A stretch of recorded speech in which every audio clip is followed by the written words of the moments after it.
Arun XLO Ziva, an elite active retirement community in Mahabalipuram, Chennai. For apartments and luxury villas, call 7288 பாரத பிரதமர் நரேந்திர மோடி தலைமையிலான ஆட்சி இன்னைக்கு 11 ஆண்டுகள் நாம் கடந்திருக்கின்றோம்.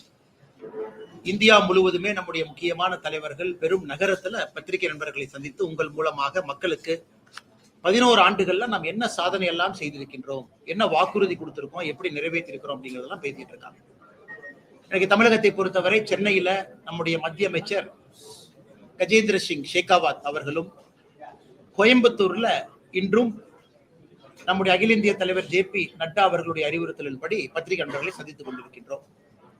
வருகின்ற காலத்துல நம்முடைய மாநில தலைவர் அண்ணன் நயினார் நாகேந்திரன் அவருடைய அறிவுறுத்தலின்படி தமிழகத்துல வேறு பகுதியில நம்முடைய மாநிலத்தினுடைய தலைவர்களும் பத்திரிகையாளரை சந்திக்க ஆரம்பிப்பாங்க.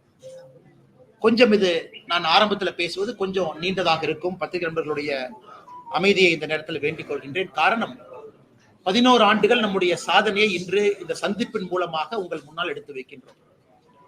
எப்பொழுதுமே ஒரு ஆட்சியினுடைய தன்மையை பார்க்க வேண்டும் என்றால், ஆட்சிக்கு வருவதற்கு முன்பு நம்ம கொடுத்திருக்கக்கூடிய மேனிஃபெஸ்டோ, தேர்தல் வாக்குறுதி, அது என்ன என்பதை நாம் எடுத்து படிக்கிறோம். இன்னைக்கு நாட்டு மக்களுக்கு, குறிப்பாக கோயம்புத்தூர் பகுதியில் இருக்கக்கூடிய சொந்தங்களுக்கு, தமிழக மக்களுக்கு என்னுடைய அன்பான வேண்டுகோள், 2014 நம்முடைய தேர்தல் வாக்குறுதியை ஒரு முறை நீங்க எடுத்து படிங்க அப்படின்னு நான் அன்போடு கேட்டுக்கொள்கின்றேன்.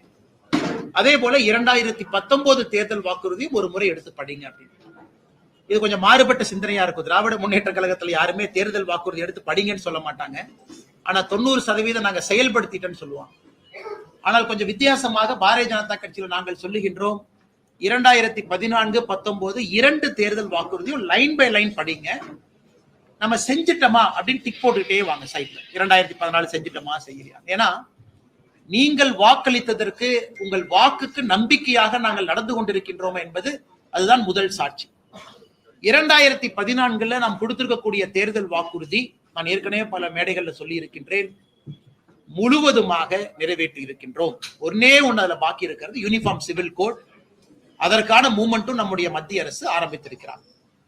2014 எல்லா தேர்தல் வாக்குறுதியும் சொல்வதை விட மிக முக்கியமாக 10 தேர்தல் வாக்குறுதியை மட்டும் உங்கள் முன்னால் சொல்ல வேண்டும் என்பது எங்களுடைய ஆசை. ஒரு முக்கியமான வாக்குறுதி நம்ம கொடுத்தோம், ஊழல் இல்லாத உன்னத ஆட்சியை நாம் இந்திய மக்களுக்கு கொடுப்போம். பதுக்கி வைக்கப்பட்டிருக்கக்கூடிய கருப்பு பணத்தை மீட்பதற்கான எல்லா நடவடிக்கை எடுப்போம். இன்னைக்கு 11 ஆண்டுகள்ல நம்முடைய ஆட்சியை சாட்சி. நம்முடைய டெண்டர் ப்ரொக்யூர்மெண்டா இருக்கட்டும், ராணுவ தளவாடங்கள் நாம் வாங்கியிருக்கக்கூடியதாக இருக்கட்டும், மத்திய அரசுடைய திட்டங்களாக இருக்கட்டும், எங்கேயும் கூட நாம் ஊழல் செய்திருக்கின்றோம் என்று 11 ஆண்டுகள்ல பத்திரிகை நண்பர்கள் நீங்களும் குற்றச்சாட்டுல, எதிர்கட்சி நண்பர்களும் கூட குற்றச்சாட்டு. தேவையில்லாத சில வதந்திகளை பரப்பிய பொழுதெல்லாம் உச்சநீதிமன்றத்துக்கு போய் உச்சநீதிமன்றம் ரஃபேல் இருந்து எல்லா விஷயத்திலும் கூட மத்திய அரசின் மீது தவறில்லை என்று சொல்லி இருக்கின்றார். கடந்த 11 ஆண்டுகள்ல அமலாக்கத்துறை, இந்தியாவில் இருக்கக்கூடிய வேறு வேறு ஏஜென்சி ஊழல் கருப்பு பணம் எவ்வளவு பதுக்கி வச்சிருக்கிறாங்களோ 1,45,000 கோடி ரூபாயை நாம் மீட்டெடுத்திருக்கின்றோம். அதே போல வெளியே நாட்டிலிருந்து யாரெல்லாம் ஊழல் செஞ்சுட்டு ஓடி இருக்காங்களோ அவங்களை பிடித்து கொண்டு வருவதற்கான முயற்சி, நிறைய பேர்த்து எக்ஸ்ட்ராடிட் பண்ணிட்டோம். நிறைய அந்தந்த நாட்டில் நடக்கக்கூடிய கோர்ட்டு கேஸையும் நாம் பார்த்து கொண்டிருக்கின்றோம். அதற்கான உறுதியான நடவடிக்கையை மோடி ஐயா எடுத்திருக்கிறாங்க.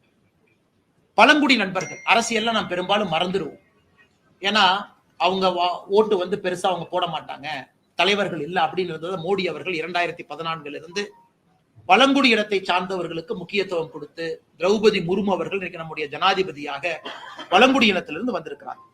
நாம் 2014 சொன்னோம், பழங்குடியினர் முன்னேற்றத்திற்காக வன்பந்து கல்யாண் யோஜனா திட்டம் கொண்டு வருவோம். அது மட்டும் இல்ல, பழங்குடி இனத்தை உயர்த்துவதற்கான எல்லா நடவடிக்கையும் எடுப்போம், பொலிட்டிக்கலா எல்லாமே. இந்த திட்டத்தை 2014 ஆட்சிக்கு வந்தவுடன் அக்டோபர்ல ஆரம்பிச்சிட்டோம்.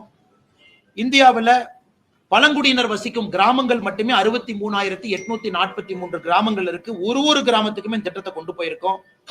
இதற்காக 26,135 கோடி ரூபாய் ஒதுக்கி இன்னைக்கு இந்தியால பழங்குடியின மக்கள் சென்டர் ஆஃப் பாலிடிக்ஸ்ல முக்கியமான இடத்துல அமர்வதற்கான எல்லா நடவடிக்கை எடுத்திருக்கோம். 2014 தேர்தல் வாக்குறுதியில் இன்னும் ஒரு முக்கியமானது, ஆர்டிகல் 370 முழுமையாக நீக்கப்பட்டு காஷ்மீர் இந்தியாவோடு இணைப்போம் என்று சொன்னோம். அதை 2019 ஆகஸ்ட் மாதம் அதை நிறைவேற்றி இருக்கின்றோம். பாராளுமன்றத்திலும் சட்டமன்றத்திலும் பெண்களுக்கு 33% இடஒதுக்கீடு வழங்குவோம் என்று 2014 சொன்னோம். 2023 செப்டம்பர் மாதம் இந்த வாக்குறுதியை நிறைவேற்றிருக்கின்றோம். சாமானிய மக்களுக்கு மருத்துவ செலவினங்களை குறைப்பதற்காக புதிய திட்டத்தை கொண்டு வருவோம். 2018 ஆயுஷ்மான் பாரத் 5 லட்சம் ரூபாய் மருத்துவ காப்பீடு கொண்டு வந்திருக்கோம். இதுவரைக்கும் 37 கோடி பேர் ஆயுஷ்மான் பாரத் மூலமாக காப்பீடு அட்டையை பெற்றிருக்கின்றார்கள். 1,25 லட்சம் ரூபாய் மத்திய அரசு இந்த காப்பீடுக்காக நாம் செலவு செய்திருக்கின்றோம். தூய்மை இந்தியா திட்டத்தை துவங்குவோம். 2014 அக்டோபர் மாதத்தில் கொண்டு வந்திருக்கோம். 12 கோடி கிராமப்புற வீடுகளுக்கு திட்டத்தின் மூலமாக முதல் முறையாக கழிவறை கட்டி கொடுத்திருக்கின்றோம். விவசாயிகள் பயன்பெற பயிர் காப்பீடு திட்டத்தை அறிமுகப்படுத்துவோம். இதெல்லாம் நம்முடைய தேர்தல் வாக்குறுதிங்க. 2016 பிப்ரவரி இதை ஆரம்பிச்சோம். கடந்த 8 ஆண்டுகள்ல மட்டுமே நிவாரணமாக பயிர் காப்பீடு நிவாரணமாக 1,75,000 கோடி ரூபாய் விடுவித்திருக்கின்றோம். சிறு குறு விவசாயிகள் பயன்பெறுவதற்காக PM கிசான் திட்டத்தை துவங்கணும். அது 2019 பிப்ரவரியிலிருந்து அந்த திட்டத்திற்கு மட்டுமே 3,68,000 கோடி ரூபாய் 11 கோடி விவசாயிகளுக்கு செலவு செய்திருக்கின்றோம்.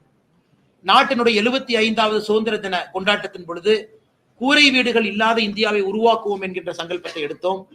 2016 ஏப்ரல் திட்டத்தை ஆரம்பித்து இதுவரை 2.7 கோடி வீடுகள் கட்டியிருக்கின்றோம். PM ஆவாஸ் யோஜனா திட்டத்தின் கீழ் MSME குறிப்பா கோயம்புத்தூர் மாநகரத்துல நம்முடைய மைக்ரோ ஸ்மால் மீடியம் என்டர்பிரைஸ் இருக்கிறாங்க. அவங்களுக்கு கடன் உதவி திட்டம் இந்தியாவில் முதலாக நம்முடைய தேர்தல் வாக்குறுதி அறிவித்தோம்.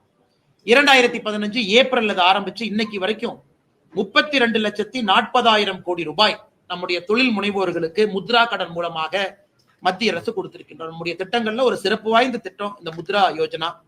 ராமர் கோவில் கட்டுவோம், சட்ட திட்டங்களுக்கு உட்பட்ட அனைத்து சாத்தியக்கூறுகளையும் ஆராய்வோம் என்று 2014 சொன்னோம். 2019 உச்சநீதிமன்றத்தினுடைய தீர்ப்பு நவம்பர்ல வந்துச்சு.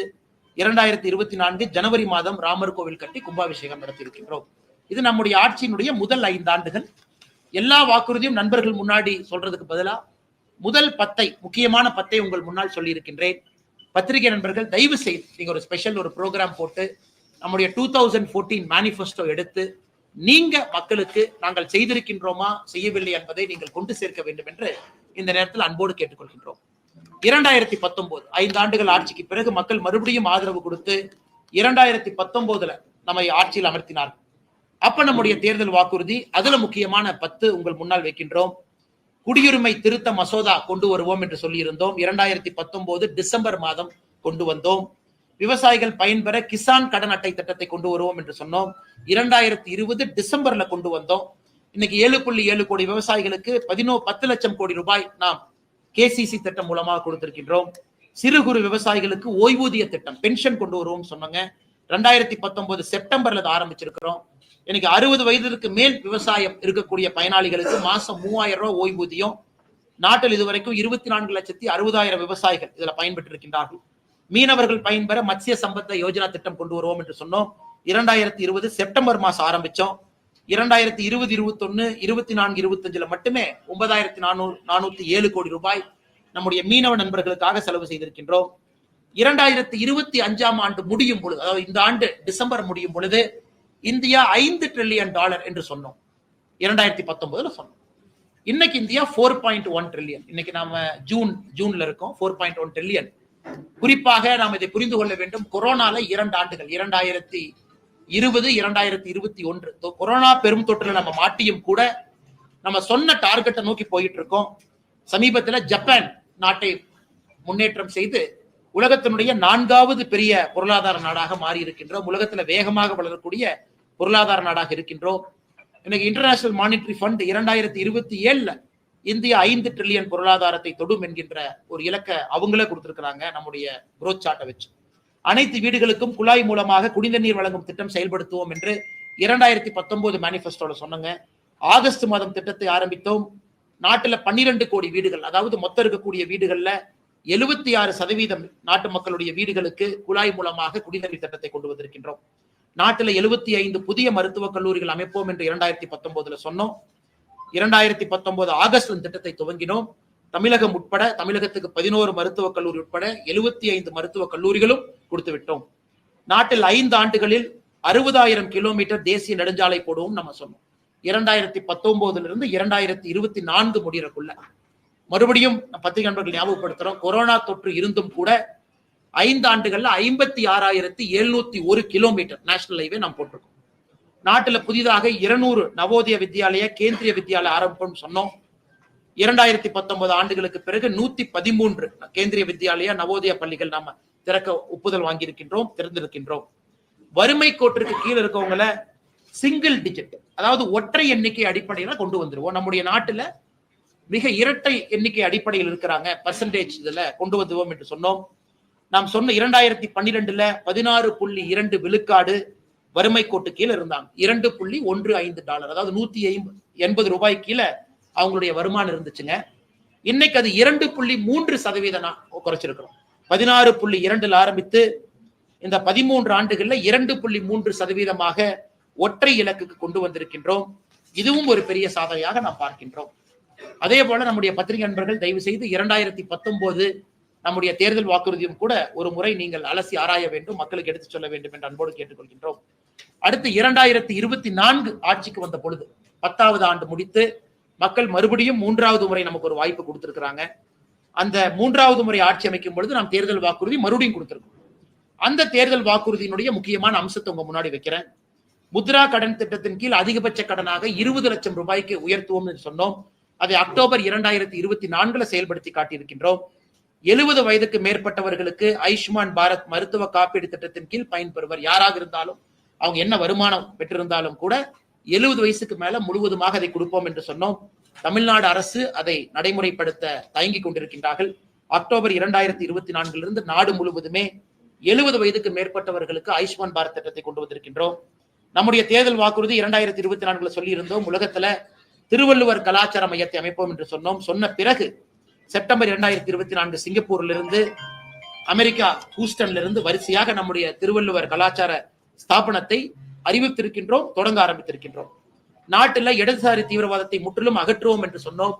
இன்னைக்கு 2026 மார்ச் முடியும் பொழுது நம்முடைய நாட்டில் நக்சலிசம் என்கின்ற வார்த்தை இருக்காது என்கின்ற சங்கல்பத்தை ஏற்றுக்கொண்டு பணி செய்து கொண்டிருக்கின்றோம். அதே போல 2014, 2019, 2024 3 தேர்தல் வாக்குறுதியும் கூட நாட்டுல யூனிஃபார்ம் சிவில் கோட், எல்லா மதம் எல்லா சமுதாயத்திற்கு ஒரே ஒரு சட்டம் என்று சொன்னோம். அதை நிச்சயமாக பாஜக நிறைவேற்றும், அதற்கான எல்லா முயற்சியும் எடுத்துக் கொண்டிருக்கின்றோம். இது நம்முடைய தேர்தல் வாக்குறுதியை பொறுத்தவரை 11 ஆண்டுகள்ல நம்முடைய நாடு எங்கே சென்றிருக்கிறது, நம்முடைய கட்சி என்ன செய்திருக்கின்றோம். அதன் பிறகு தமிழகத்திற்கும் அகில இந்தியாவிற்கும் ஒரு விஷயத்துல கம்பேரிசன், அவங்க என்ன இந்தியா அளவுல என்ன இருக்கு, தமிழ்நாட்டுக்கு நம்ம என்ன பண்ணிருக்கோம். இந்திய அளவுல இங்க கூட பாத்தீங்கன்னா பேங்க் ஆஃப் பரோடா அவங்க இருக்கிறாங்க. இந்த இதுல ஜன்தன் யோஜனா வங்கி கணக்கு துவங்கணும். 53 கோடி பேர் இந்தியாவில் நம்ம ஆட்சிக்கு வந்த பிறகு வங்கி கணக்கு துவங்கி இருக்கின்றார்கள். தமிழகத்துல 1,69,00,000 கடந்த 11 ஆண்டுகள்ல முதலாக வங்கி கணக்கு துவங்கி இருக்கிறாங்க. நாட்டுல 52 கோடி முத்ரா லோன் கொடுத்திருக்கோம், 32 லட்சம் கோடி. தமிழகத்துல 5,79,00,000 முத்ரா லோன் கொடுத்திருக்கோம், 3,20,000 கோடி. இந்தியாவில் முத்ரா லோன்ல தமிழகம் முதல் படியான மாநிலமாக இருக்கின்றோம். ஆயுஷ்மான் பாரத் இந்தியால 37 கோடி கொடுத்திருக்கோம், தமிழகத்துல 80 லட்சம் கொடுத்திருக்கின்றோம். டேப் வாட்டர், அதாவது குடிநீர் குழாய் மூலமாக 12.2 கோடி வீடுகள் கொடுத்திருக்கோம், தமிழ்நாட்டுல 89,23,000 வீடுகள் கொடுத்திருக்கின்றோம். அதே போல டாய்லெட் 12 கோடி இந்தியாவில், தமிழகத்துல 60,09,000 பேருக்கு நாம் ஆட்சிக்கு வந்த பிறகு முதலாக கழிப்பறை அவர்களுடைய வீட்டுக்கு வந்திருக்கிறது. உஜ்வாலா யோஜனா எல்பிஜி சிலிண்டர் நாட்டுல முதலாக 10,30,00,000 பேருக்கு கடந்த 11 ஆண்டுகள்ல கேஸ் சிலிண்டர் வந்திருக்கு. தமிழகத்துல முதலாக கேஸ் சிலிண்டர் வந்திருக்கக்கூடிய எண்ணிக்கை 40,99,000 குடும்பங்களுக்கு கேஸ் சிலிண்டர் கொடுத்திருக்கும். அதே போல PM ஆவாஸ் யோஜனா கிராமப்புறம் 2.7 கோடி வீடுகள் கட்டியிருக்கின்றோம். தமிழகத்துல 6,41,532 வீடுகள் கட்டியிருக்கின்றோம். அதே போல இளைஞர்களுக்கு பயிற்சி கொடுத்து அடுத்த கட்டம் எடுத்து செல்வதற்கான PM கௌசல் விகாஸ் யோஜனா 1,42,00,000 இளைஞர்களை நாடு முழுவதுமே நம்ம ட்ரெயின் பண்ணிருக்கோம். தமிழகத்துல 8,68,443 இளைஞர்கள் இதை பயிற்சி பெற்றிருக்கின்றார்கள். 1,76,000 ஸ்டார்ட் அப், 118 யூனிகான் இதெல்லாம் நாம உருவாக்கி இருக்கின்றோம். தமிழகத்துல 10,814 ஸ்டார்ட் அப்பை உருவாக்கி இருக்கின்றோம். அதே போல Atal tinkering lab 3,500 start up incubate பண்ணி 32,000 ஜாப் உருவாக்கி இருக்கோம்.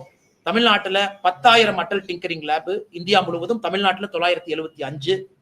PM கிசான் 11 கோடி விவசாய நண்பர்கள்லாம் சூலூர்ல இருந்து வந்திருக்காங்க, பைப்லைன் பிரச்சனை சார்பாக அவங்களுக்கு தெரியும். 11 கோடி விவசாயிகளுக்கு PM கிசான் திட்டம் கொடுத்திருக்கோம். 3,68,000 கோடி செலவு செய்திருக்கின்றோம். தமிழகத்துல 22,58,000 விவசாயிகளுக்கு 11,03,665 11,365 கோடி 11,365 crore PM கிசான்ல கொடுத்திருக்கின்றோம். அதே போல PM ஃபசல் பீமா யோஜனா இன்சூரன்ஸ் பாத்தீங்கன்னா 23 கோடி விவசாயிகள் பயன்பெற்றிருக்கின்றார்கள். தமிழகத்துல 86 லட்சம் விவசாயிகள் இதன் மூலமாக பயன்பெற்றிருக்கின்றார்கள். அதே போல நேஷனல் ஹைவே தமிழகத்திற்கு மட்டுமே நாம் ஆட்சிக்கு வந்த பிறகு 2100 கிலோமீட்டர் தேசிய நெடுஞ்சாலை 11 ஆண்டுகள்ல கட்டி கொடுத்திருக்கின்றோம். இன்னைக்கு தமிழகம் 7000 கிலோமீட்டர் தாண்டி தேசிய நெடுஞ்சாலை தமிழகத்தில் இருக்குது. இதெல்லாம் நாம் செய்திருக்கக்கூடிய சாதனையாக இந்த நாள் 11 ஆண்டுகள் நம்முடைய ஆட்சி அமைத்த பிறகு பத்திரிகை முன்பு வைக்கின்றோம். அதையெல்லாம் தாண்டி மிக முக்கியமாக சில விஷயங்களையும் நம்ம கையில் எடுத்திருக்கின்றோம். மெட்ரோ கோயம்புத்தூருக்கு விரைவில் மெட்ரோ வர வேண்டும் என்பது எங்களுடைய ஆசை. அதற்கான எல்லா பிரயத்தனம் எடுத்துக்கொண்டிருக்கின்றோம். 2014 வெறும் 5 நகரத்திற்கு மட்டும் மெட்ரோ இருந்துச்சுங்க. எனக்கு 23 நகரங்களுக்கு மெட்ரோ வந்திருக்கிறது. வெறும் 248 கிலோமீட்டர் வழித்தடம் இருந்துச்சு மெட்ரோ, இன்னைக்கு 1000 கிலோமீட்டர் வந்திருக்கு. ஏர்போர்ட் 2014 74 ஏர்போர்ட் இருந்துச்சு, இன்னைக்கு 160 விமான நிலையங்கள். 1,51,00,000 பேர் இந்த உடான் ஸ்கீமை பயன்படுத்தி முதல் முறையாக விமானத்துல பயணம் செய்திருக்கின்றார். அமிர்த் பாரத் ஸ்கீம்ல 1300 ரயில்வே நிலையங்களை புதுப்பித்திருக்கின்றோம். அதே போல ஏற்கனவே சொன்னது போல ஆர்டிகல் 370, 35A அதையெல்லாம் நாம் எடுத்திருக்கின்றோம். நக்சல் வயலன்ஸ் மூலமாக வரக்கூடிய பிரச்சனைகள் 81% குறைத்திருக்கின்றோம். இந்த ப்ரொடக்ஷன் லிங்க்டு இன்சென்டிவ் ஸ்கீம், இந்த தமிழக அரசு அதிகமா ஸ்டிக்கர் ஒட்டுறது, எங்க ஊர்ல செல்போன் செய்யறாங்க, எங்க ஊர்ல அது செய்யறாங்கன்னு, அது மத்திய அரசினுடைய முழுமையான திட்டம். 1,60,000 கோடி ரூபாய் 14 செக்டர்ல நம்ம இன்வெஸ்ட் பண்ணியிருக்கோம். எனக்கு இந்தியா உலகத்தினுடைய 2வது பெரிய செல்போன் மேனுபேக்சராக மாறி இருக்கின்றோம். 25 கோடி இந்தியர்களை பாவர்ட்டி, அதாவது கடுமையான ஒரு கோரமாக இருக்கக்கூடிய வருமான கீழே 180 ரூபாய்க்கு கீழே இருக்கவங்களை மேலே கொண்டு வந்திருக்கின்றோம். 25 கோடி பேர்த்த புதிய கல்விக் கொள்கை 2020 கொண்டு வந்திருக்கோம். அக்னிவீர் ஸ்கீம்ல 1 லட்சம் இளைஞர்களுக்கு மேல நம்முடைய இந்தியன் ஆர்மி, ஏர்போர்ஸ், நேவியில ஜாயின் பண்ணிருக்கிறாங்க. அதே போல 10 லட்சம் பேருக்கு அரசு வேலை கொடுப்போம் என்று ஆரம்பித்தோம், ரோஸ்கார் மேளா, அதையும் நிறைவேற்றி இருக்கின்றோம். இது போன்ற ஒரு துறையிலும் கூட நம்முடைய சாதனை பெரிதாக இருக்கிறது. அடுத்தது, தமிழக அரசு எவ்வளவு பணம் வந்துச்சு, மத்திய அரசு பணமே கொடுக்கல அப்படிம்பாங்க. அதையும் பத்திரிகை நண்பர்கள் முன்னால் சொல்வதை எங்களுடைய கடமையாக கருதுகின்றோம். தமிழக அரசு குறிப்பா பார்த்தா நாம மத்திய அரசுக்கு 2 விதமாக பணத்தை அனுப்புகின்றோம். ஒன்னு சென்ட்ரல் ஜிஎஸ்டி, சிஜிஎஸ்டி கொடுக்குறோங்க. இன்னொன்னு இன்கம் அண்ட் கார்பரேட் டாக்ஸ். நாம இன்கம் டாக்ஸ் கட்டுறோம், கார்பரேட் காரங்க கார்பரேட் டாக்ஸ் கட்டுறாங்க. இதெல்லாம் மத்திய அரசுக்கு போதும். பினான்சியல் இயர் 21, 22, 22, 23, 23, 24, 24, 25 முழு டேட்டா இல்லைங்க.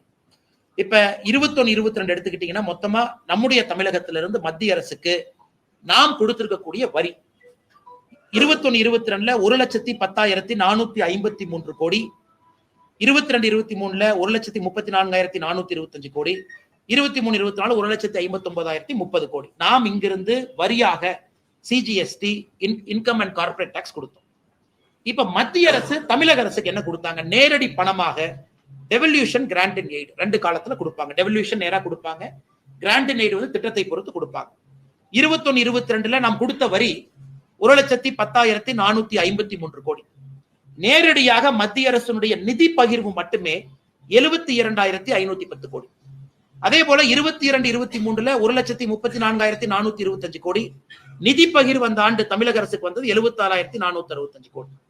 இதை தாண்டி நேரடி நிதி பகிர்வை தாண்டி பத்திரிகை டேட்டா கொடுத்துறோங்கன்னா, நேரடி நிதி பகிர்வை தாண்டி 21, 22 100 நாள் வேலைவாய்ப்பு திட்டத்துக்கு 9,638 கோடி, பிஎம் கிசான் 2,779 கோடி, ஃபுட் சப்சிடி, அதாவது நாம் ரேஷன் கார்டுல அட்டையில வாங்கக்கூடிய உணவுக்கு மத்திய அரசுடைய மானியம் 13,000 கோடி, ஃபர்டிலைசர் சப்சிடி, யூரியாக்கான சப்சிடி 5,000 கோடி. சோ 2021, 22 ஒரே ஒரு ஆண்டை உதாரணமாக எடுத்து உங்களுக்கு விளக்குறோங்க. 30,654 கோடி மத்திய அரசு சப்சிடி மூலமாக 100 நாள் வேலைவாய்ப்பு திட்டத்துக்கு பணமாக, சம்பளமாக கொடுத்திருக்கிறாங்க. சோ கூட்டி கழிச்சு பாத்தீங்கன்னா நாம் வரியாக மத்திய அரசு கொடுத்தது 1,10,453 கோடி வரியாக. மத்திய அரசு பணமாக கொடுத்தது 72,000 கோடி. மத்திய அரசு திட்டத்தின் மூலமாக கொடுத்தது 30,000 கோடி. ரெண்டையும் ஆட் பண்ணி பாத்தீங்கன்னா 1,02,000 கோடி, அதாவது 8,000 கோடி ஷார்டேஜ் இருக்கு அந்த ஒரு ஆண்டு. அதுக்கு திரும்ப பாத்தீங்கன்னா நேஷனல் ஹைவேக்கு நம்ம கொடுத்த பணம், ரயில்வேஸ், ஏர்போர்ட், சாகர்மாலா, இதையெல்லாம் மொத்தமா கூட்டி கழிச்சு பாத்தீங்கன்னா நாம் கொடுத்த ஒரு ரூபாய்க்கும் மத்திய அரசு திரும்ப ₹1 கொடுத்திருக்காங்க. அதை இந்த பத்திரிகையாளர் சந்திப்பு முடித்த பிறகு நம்முடைய நண்பர்களுக்கு இந்த டேட்டாவை கொடுத்துறோம். மாநில அரசு செக் பண்ணட்டும், நம்ம கொடுத்ததுக்கும் மத்திய அரசு திரும்ப கொடுத்துட்டாங்களா. அதையும் கூட மோடி அவர்கள் நேர்மையாக அவர் ஆட்சி அமைத்த பிறகு வந்த பினான்ஸ் கமிஷன்ல மாநில அரசுக்கு 32% நிதி பகிர்வை 42% உயர்த்தி அதை பண்ணியிருக்காங்க. கூட்டி கழிச்சு சொல்ல வேண்டும் என்றால் கடந்த 4 ஆண்டுகள்ல நாம் தமிழர்கள் மத்திய அரசு கொடுத்த வரி 4,36,136 crore. Total transfer by to Tamil Nadu by central government 5,47,380 crore எல்லாம் சேர்த்தி. அதனால் அதையும் கூட இந்த நேரத்தில் உங்களுக்கு சொல்வதற்கு கடமைப்பட்டிருக்கின்றோம். இதை தாண்டிங்கன்னா இந்த மாதிரி ஒரு பெரிய புத்தகம் நம்முடைய மத்திய அரசு நம்ம போட்டிருக்கோம். 11 ஆண்டுகளுக்கான புத்தகம். ஒரு செக்டர் இது பாத்தீங்கன்னா 11 ஆண்டுகள் ஆங்கிலத்துல எல்லாம் இருக்குங்கன்னா தமிழ்ல இருக்கு. இது எல்லா இடத்திலும் மக்களுக்கு கொடுக்கிறோம். மத்திய அரசினுடைய இடத்துல கொடுக்கிறோம். ரயில்வே ஸ்டேஷன், பஸ் ஸ்டாண்ட்ல. இது காப்பி இருக்கு, வெப்சைட்ல எடுத்துக்கலாம், வாட்ஸ்அப்ல கூட ஃபார்வர்ட் பண்ணிக்கலாம். அதனால எல்லோருக்கும் கூட நாம் செய்திருக்கக்கூடிய சாதனை ஒரு புத்தகமா இருக்கு. நம்ம என்ன செஞ்சிருக்கோம், ஒரு துறையில என்ன மாற்றத்தை கொண்டு வந்திருக்கின்றோம். பாதுகாப்பு துறையாக இருக்கட்டும், டிஃபென்ஸ் துறையாக இருக்கட்டும், பெண்களுக்காக இருக்கட்டும், இளைஞர்களுக்காக இருக்கட்டும், விவசாயிகளுக்காக இருக்கட்டும். பத்திரிகை நண்பர்களுக்கு என்னுடைய அன்பான வேண்டுகோள், நம்முடைய மாவட்டத்தினுடைய தலைவர் அவங்க இது ஒரு காப்பியா பத்திரிகை நண்பர்களுக்கு அனுப்பிச்சு விட்டுட்டீங்கன்னா காப்பி இருக்கு. அது எல்லா பத்திரிகை நண்பர்களும் ஒரு பாத்துருவாங்க. ஏன்னா நம்ம இந்த பிரஸ் மீட்ல எல்லா விஷயத்தையும் பேசுவது நேரம் உங்களுக்கு அதிகமா எடுத்துக்குவோம். அதனால ஒரு முறை நீங்க அதை பார்க்கணும். இந்த புத்தகம் பாருங்கன்னா புத்தகம் இந்த மாதிரி இருக்கு. இதுதான் புத்தகம். இதுல வந்து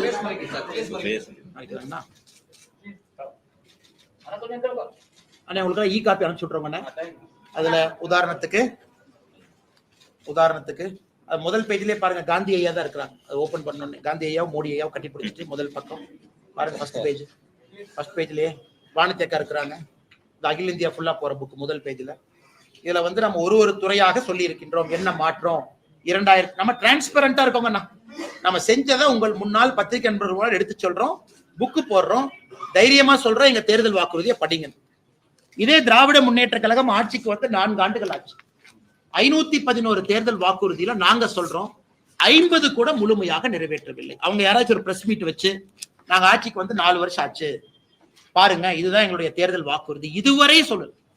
நம்ம 50 தாங்க நிறைவேற்றிருக்கீங்கன்னா உங்களை என்னை திட்டுறாங்க. முதலமைச்சர் அவர்கள் ஒரு மேடையில ஒரு நம்பர் சொல்றாங்க. 90% இடத்துல சொல்றாரு, 88% இடத்துல சொல்றாரு, 96% இடத்துல சொல்றாரு. ஒருவரும் கூட ஒரு நம்பர் சொல்றாங்க. அதனால பத்திரிகை நண்பர்கள் 4 ஆண்டுகள் திராவிட முன்னேற்ற கழகத்தினுடைய ஆட்சி முடிந்திருக்கக்கூடிய காரணம் இருக்கிறதுனால திமுக தேர்தல் அறிக்கையை அக்கா கொண்டு வந்துட்டாங்க பாருங்க. இது திமுகவினுடைய தேர்தல் அறிக்கை இங்க இருக்கு. அதனால யாராவது ஒரு பத்திரிகை நண்பர் அந்த தேர்தல் அறிக்கையை டவுன்லோட் பண்ணி இவங்க உண்மையாலுமே சொன்னாங்களா, இவங்க சொன்னதுல என்ன உண்மை இருக்கு இங்க பாருங்க. அதாவது 505 விஷயங்கள் சொல்லிட்டு அதுக்கப்புறம் 7 சொல்றாங்க. பொருளாதாரம், வேளாண்மை, நாங்க என்ன பண்ணுவோம்னு சொல்லிட்டு தனியா இன்னொரு பேஜ் அட்டாச் பண்றாங்க. 2 சேர்த்துனீங்கன்னா 505 + 7 512 வரும் திமுகவுடைய தேர்தல் அறிக்கை. யாராவது ஒருத்தர் தயவு செஞ்சு அவங்க சொன்னதுக்கெல்லாம் நாம போட் பண்ணிருக்காங்களா அப்படின்னு நீங்க டிக் போட்டு பாருங்க. எனக்கு தெரிந்து 50 கூட அவங்க செய்யணும். 50 கூட, வெறும் 50 தேர்தல் வாக்குறுதி கூட நிறைவேற்றாம இன்னைக்கு ஆட்சியில திராவிட முன்னேற்ற கழகத்தினுடைய ஆட்சி இங்க நடந்து கொண்டிருக்கிறது. அதையும் கூட பத்திரிகை நண்பர்களுக்கு இந்த நேரத்துல உங்களுடைய கவனத்துக்கு நாங்க கொண்டு வர்றோம். இதை தாண்டி உங்களுக்கு கேள்வி இருந்தா கேளுங்க. அதெல்லாம் பதில் சொல்றேன். முதல்ல இதெல்லாம் முடிச்சுக்கலாம். இந்த அண்ணா பல்கலைக்கழகம் CDR எல்லாம் கடைசியா வச்சுக்கோங்கன்னா ஃபர்ஸ்ட் இதை முடிச்சுக்கலாம். சொன்னதுக்கு அப்புறமும் பள்ளி கல்விக்காக எதற்காக நீதிமன்றத்தை நாடித்தான் பணம் வாங்க வேண்டியது சார் மத்திய அரசு. ஆனா ஃபர்ஸ்ட் இது சம்பந்தமா கேள்வி இல்லைங்கன்னா பெட்ரோல் டீசல் விலையை குறைக்கும்னு சொல்லி சொன்னீங்க தேர்தல் வாக்குறுதியில. அதை பத்தி ஒரு வார்த்தை பேசுங்க. அண்ணா, தேர்தல் வாக்குறுதியில பெட்ரோல் டீசல் விலை குறைப்பதாக சொன்னோம், குறைத்திருக்கின்றோம். எவ்வளவு குறைச்சிருக்கீங்க? எவ்வளவு? 5 ரூபா 4 ரூபா ஒரு முறை குறைச்சோம், ஒரு முறை 10 ரூபா 7 ரூபா குறைச்சோம், LPG சிலிண்டர் குறைச்சோம். ஆனா இதே தேர்தல் திமுக தன்னுடைய தேர்தல் வாக்குறுதியில பெட்ரோல் டீசல் விலையை குறைக்கிறேன்னு சொன்னாங்க. நாங்க 2 முறை குறைத்திருக்கின்றோம் 11 ஆண்டுகள்ல. 2 முறை பாரதிய ஜனதா கட்சி ஆட்சியில குறைச்சிருக்கிறோம். கடந்த முறை தீபாவளியில குறைச்சிருக்கிறோம். ஆனா நம்முடைய ஆட்சியில் நம்ம ஏத்துறது இல்லைங்கன்னா ஆயில் மார்க்கெட்டிங் கம்பெனி சந்தை நிலவரப்படி அவங்க பிக்ஸ் பண்றாங்க. பெட்ரோலியம் மினிஸ்டரோ மத்திய அமைச்சரோ நாங்க அமைச்சரவையிலிருந்து 10 ரூபாய் ஏத்துங்க 20 ரூபாய் ஏத்துங்கன்னு சொல்றது இல்லைங்க. அதுக்கு ஒரு ஃபார்முலா இருக்கு. International Brent oil crude price, அது லேண்டிங் காஸ்ட் மும்பைல அது மும்பைல லேண்ட் ஆனதுக்கு அப்புறம் அந்த லேண்டிங் காஸ்ட்டை வச்சு ஆயில் மார்க்கெட்டிங் கம்பெனி OMC ஒரு பிரைஸ் பிக்ஸ் பண்றாங்க. இதுல மத்திய அரசனுடைய தலையீடு எங்கேயுமே இல்லை. இப்ப எங்க மத்திய அரசு இன்டர்நேஷனல் பிரைஸ் குறையுது அப்படிங்கிற இடத்துல 2 முறை நாம இன்டர்வீன் பண்ணி குறைன்னு சொல்லியிருக்கோம். இது நண்பருக்கு ஒரே ஒரு உதாரணம் சொல்றேன். மாநில அரசுகளாக நீங்க கேட்கலாம், மத்திய அரசு நீங்க குறைச்சிட்டீங்க, மாநில அரசு குறைச்சதா? பாரதிய ஜனதா கட்சி ஆளுகின்ற எல்லா மாநிலத்திலும் மாநில அரசு தனியா பெட்ரோலை குறைச்சாங்க. உதாரணத்துக்கு கர்நாடகா, நாம 10 ரூபா குறைச்சதுக்கு அப்புறம் கர்நாடகால 5 ரூபா குறைச்சாங்க. இது எவ்வளவு பெரிய ஆச்சரியம் பாருங்க. அப்ப கர்நாடகால யாராச்சும் இன்னைக்கு இருக்கிறாங்க அப்படின்னா 15 ரூபாய் குறைச்சிருக்காங்க. மாநில அரசு 5 ரூபாயும் மத்திய அரசு 10 ரூபாயும். ஆனா தமிழகத்துல கர்நாடகால பிஜேபி அரசு எங்கேயுமே கர்நாடகாவுடைய ஆளுகின்ற இதுக்கு முன்னாடி ஆண்ட பிஜேபி அரசு நாம் குறைப்பதாக சொல்ல இருந்தும் குறைச்சோம். ஆனா தமிழகத்துல திராவிட முன்னேற்ற கழக அரசு தேர்தல் வாக்குறுதியாக கொடுத்து விட்டும் கூட சிலிண்டருக்கு 100 ரூபாய் குறைக்கணும், குறைக்கல. பெட்ரோல் டீசல் 5 ரூபா 4 ரூபாய் குறைக்கணும், குறைக்கல. அப்படி இருந்தும் கூட பத்திரிகை நண்பர்கள்ட்ட அக்கௌண்டபிலிட்டி இல்லாம சுத்துறாங்க. ஒரு பத்திரிகை நண்பர்கள் ஒரு பிரஸ் மீட் வைக்கும் போது நீங்க கேட்பீங்க, அண்ணே 4 வருஷம் ஆச்சு, இன்னைக்கு பாஜக சொல்றாங்க நாங்க இவ்வளவு பண்ணிருக்கோம், இன்னைக்கு உங்க தேர்தல் வாக்குறுதி 505 + 7 512, நீங்க ஏன் செய்யல அப்படின்னு பத்திரிகை நண்பர்கள் நீங்களும் கேட்கணும். ஏன்னா ஒரு ஜனநாயகத்துல அக்கௌண்டபிலிட்டி வேணும் அல்லங்கண்ணா. நாம நம்ம நண்பர்களுக்கு என்னுடைய அன்பான அறிவுறுத்தல், international Brent crude oil price landing காஸ்ட்டை வச்சு நம்ம பண்றோம். எங்கேயும் யாருக்கும் அநியாயம் பண்ணல. எந்த ஆயில் மார்க்கெட்டிங் கம்பெனி, ஒரு பாரத் பெட்ரோலியமோ இந்தியன் ஆயிலோ மக்கள்கிட்ட நாங்க சம்பாதிச்சு 50,000 கோடி ப்ராஃபிட் பண்றோம், அதற்கும் நாங்கள் விடல. எங்களை பொறுத்தவரை பெட்ரோல் டீசலாக இருக்கட்டும், எல்பிஜி சிலிண்டராக இருக்கட்டும், ஏழை மக்களோடு எப்போதும் நின்று கொண்டிருக்கிறது. 2014 பெட்ரோல் டீசல் விலை என்ன, இப்ப என்ன இருக்கு? அப்ப சென்ட்ரல் கவர்மெண்ட் வந்து எவ்வளவு வசூலிச்சாங்க, இப்ப எவ்வளவு வசூலிக்கிறாங்க? அன்னைக்கு கேஸ் பிரைஸ் என்ன, இந்த கேஸ் பிரைஸ் என்ன, ஒரு கம்பேரிசன். அண்ணா 2014 நம்ம ஆட்சிக்கு வந்த பொழுது வெறும் 64% மக்கள் வீட்டுல மட்டும்தான் கேஸ் சிலிண்டர் இருந்துச்சு. உதாரணத்துக்கு என்னுடைய அம்மாச்சி வீட்டுல சொல்றது கேட்கலாம். நல்ல கேள்வி, நான் சொல்ற பதிலி நீங்க கேட்டுக்கங்க. நல்ல கேள்வி நீங்க கேட்டது. 2014 நம்ம ஆட்சிக்கு வந்த பொழுது வெறும் 64% மக்கள் வீட்டுல தான் கேஸ் சிலிண்டர் இருந்துச்சு. அதையும் நீங்க பாருங்க, 36% மக்களுக்கு நம்ம கேஸ் சிலிண்டர் கொடுத்திருக்கோம் முதல்ல. இன்னைக்கு இந்தியால 99.99% வீட்டுல கேஸ் சிலிண்டர் கொடுத்தாச்சு. அப்ப நம்முடைய அரசு, மோடி ஐயா அரசு 36% மக்களுக்கு புதுசா இலவச சிலிண்டர் கொடுக்கிறோம். அதற்கான முதல் சிலிண்டர் காஸ்ட்டை ஏத்துக்கிறோம், அதற்கான சப்சிடி போடுறோம். அதை ஏன் பார்க்க மாட்டீங்க? அதாவது எல்லாம் என்ன சொல்றாங்க, ஒரு காங்கிரஸோ திமுகவோ 2014 ரேட், அதே காங்கிரஸ் திமுக கேட்கிறேன், 2014 இந்திய மக்கள் பயன்படுத்திய மொத்த கேஸ் அளவு எவ்வளவு, 2025 எவ்வளவு? 36% மக்களுக்கு கேஸே கொடுக்காம பணக்காரங்க 64% கொடுத்தா நாடு முன்னேறிடுவாங்கன்னா, நாம் இன்று அதையும் கொடுத்திருக்கோம். அதையும் நீங்க ஃபேக்டர் பண்ணுங்க. அதாவது கேஸ் ரேட் ஏறிடுச்சுன்னு யாராவது சொல்றாங்கன்னா 36% மக்களுக்கு கொடுத்திருக்கிறோமேங்கண்ணா, அதையும் பார்க்க மாட்டோம். 64% பெரிய பொருளாதாரத்துல மேலோங்கி இருக்கிறவங்களா இருக்கு வாய்ப்பு இல்லைங்களே. ஏன்னா நாங்க அரசியல் இருக்கும் பொழுது நாங்க எப்படி பாக்குறோம், நாட்டுல 3ல சராசரியாக ஒருவருக்கு கேஸ் இல்லை நாங்க கொதிக்கிறோம். அதாவது 100 பேர் இருக்காங்கன்னா 64 பேருக்கு தான் கேஸ். அப்ப 36னா 3ல ஒருத்தருக்கு கேஸ் இல்லை. இன்னைக்கு 100% மக்களுக்கும் கேஸ் சிலிண்டர் கொடுத்திருக்கோம். அதான் ஏற்கனவே சொன்னது போல 2014 இந்தியன் ஆயில் கார்பரேஷன் ப்ராஃபிட் என்ன, 2025 ப்ராஃபிட் என்ன? அப்ப ஏறின பிரைஸ் எல்லாம் ப்ராஃபிட்டா மாதிரி இருக்கா? இல்லை. ஆனா 2014 10,000 கோடி ப்ராஃபிட், 2025 50,000 கோடி ப்ராஃபிட். எதுக்கு இந்தியன் ஆயில் கார்பரேஷன் 40,000 கோடி ரூபாய் மக்கள் பணத்தை சுரண்டான்? அதுக்கும் வழி இல்லை. அதையும் நீங்க செக் பண்ணி பாருங்க. எங்களை பொறுத்தவரை ப்ரொபோஷனேட்டா தாங்க இருக்கு. தேர்தல் வாக்குறுதியில நம்ம எங்கேயுமே பெட்ரோல் டீசல் குறைப்பதாக சொல்ல, ஆனாலும் குறைச்சிருக்கோம். நம்முடைய பிஜேபி ஆளுகின்ற மாநிலம் எங்கேயும் குறைப்பதாக சொல்ல நம்ம குறைச்சிருக்கோம். நான் சொல்வது திராவிட முன்னேற்ற கழகம் சொல்லியும் கூட, இங்க மாண்புமிகு அமைச்சர்கள் யாராச்சும் வரும்போது இதே கேள்வியை கேளுங்க, அண்ணே நீங்க தேர்தல் வாக்குறுதியில சொல்லிட்டு ஏன் குறைக்கலன்னு கேளுங்க. சோ எங்களுக்கும் அவங்களுக்கு இருக்கக்கூடிய டிரான்ஸ்பரன்சி, நான் தைரியமா சொல்றேன், 2014 பாரதிய ஜனதா கட்சியினுடைய மேனிபெஸ்டோ நண்பர் நீங்க எடுத்து படிச்சு பாருங்க. நான் சொல்றேன், யூனிஃபார்ம் சிவில் கோட் அது ஆன்கோயிங்கா இருக்கு, எல்லாம் நிறைவேற்றியாச்சு. எடுத்து நான் டிக்கெட் பாத்துக்கோங்க, எல்லாம் நிறைவேற்றிட்டோம். 2019 முக்கியமான இந்த காம்ப்ளிகேட்டட் விஷயத்தை தவிர அதையும் நிறைவேற்றியாச்சு. அதையும் 2031 மறுபடியும் ஆட்சி அமைத்த பிறகு 4வது முறையாக அன்னைக்கு பத்திரிகையாளர் சந்திப்புல தலைவர்கள் யாரும் சொல்லுவாங்க, அதையும் நிறைவேற்றிருக்கோம். கேளுங்க.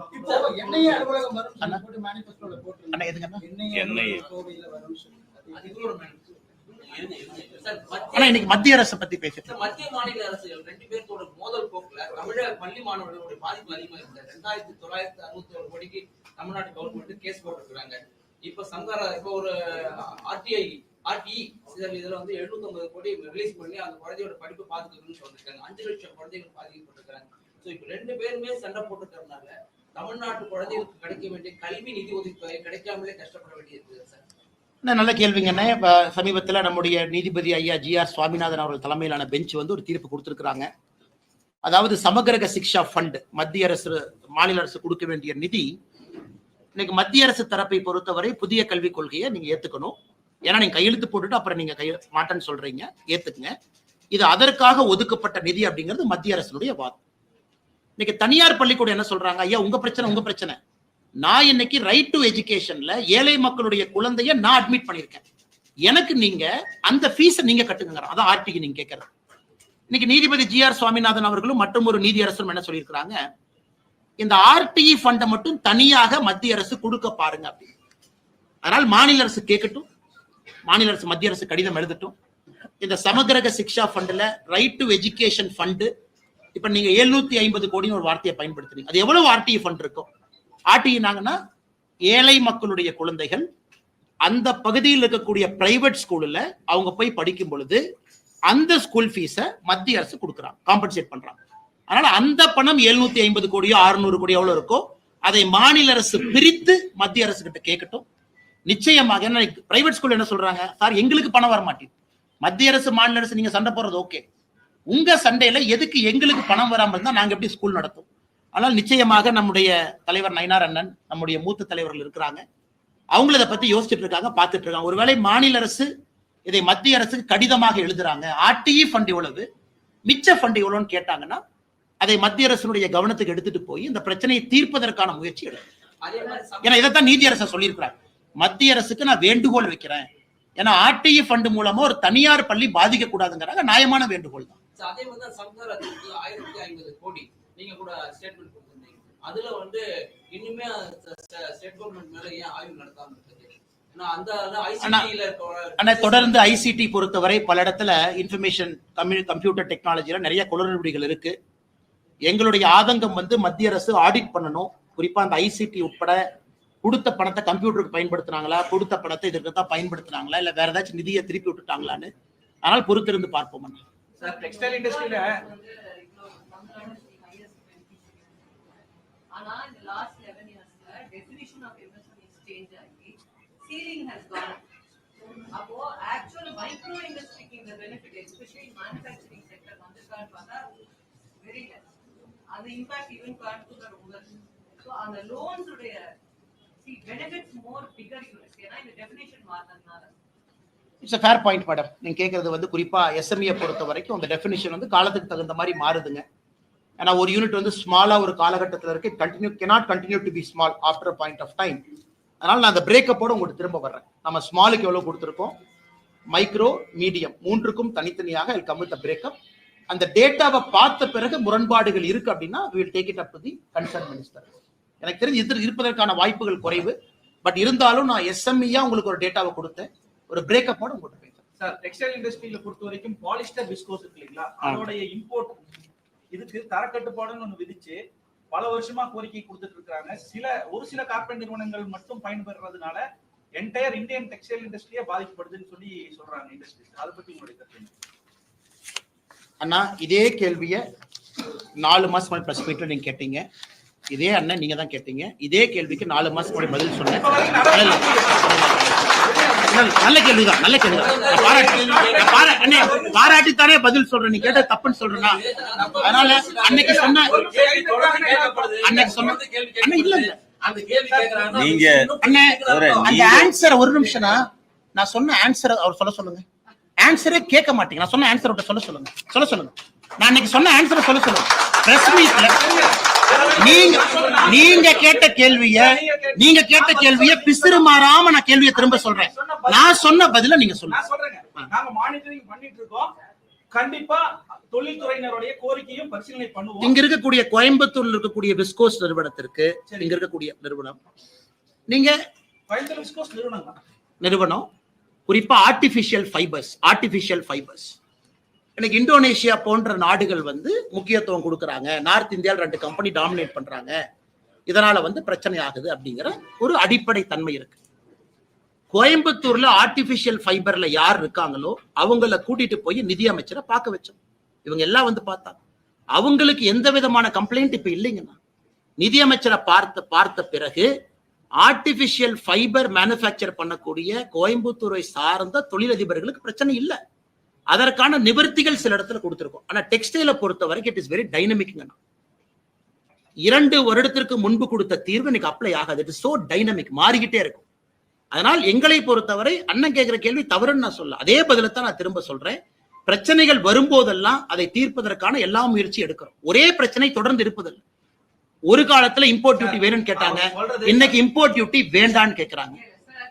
சார் என்னன்னா இன்னைக்கு கூட நாங்க நிதி ஆயோக்ல QCOக்கு கமிட்டி போட்டாங்க. ஏன்னா they are against QCO. ஆனா காமர்ஸ் மினிஸ்டர் என்ன சொன்னாங்கன்னா we are no more subsidies for exports. நாங்க QCOs மூலமா தான் இத வந்து ஹேண்டில் பண்ண போறோம்ன்றாங்க. ஆனா இந்த QCOஸ்க்கு வந்து அகைன் மைக்ரோ அண்ட் ஸ்மால் செக்டர்னால நாட் only டெக்ஸ்டைல்ஸ் இன்ஜினியரிங்லயுமே அவங்களால முடிய மாட்டேங்குது. சோ என்ன ஆகுதுன்னா இப்ப நீங்க ஃபர்ஸ்ட் பாயிண்ட் சொன்னீங்க கரப்ஷன் இல்லன்னு சொன்னீங்க. கரப்ஷன் இல்ல, but are the voices of micro and small industries hurt? அதுக்கான ப்ரொவிஷன் இப்ப இல்ல. அதுதான் கிரீவன்ஸ். மேடம் இப்ப இத பொறுத்த வரைக்கும் ஓகே, குவாலிட்டி கண்ட்ரோல், குறிப்பா வந்து டெஸ்டிங் லேப் எல்லா இடத்துலயும் இன்னைக்கு மைக்ரோ அண்ட் ஸ்மால் என்ன சொல்றாங்கன்னா எங்களால அதை அஃபோர்ட் பண்ண முடியல, நீங்க அதை சொல்றீங்க.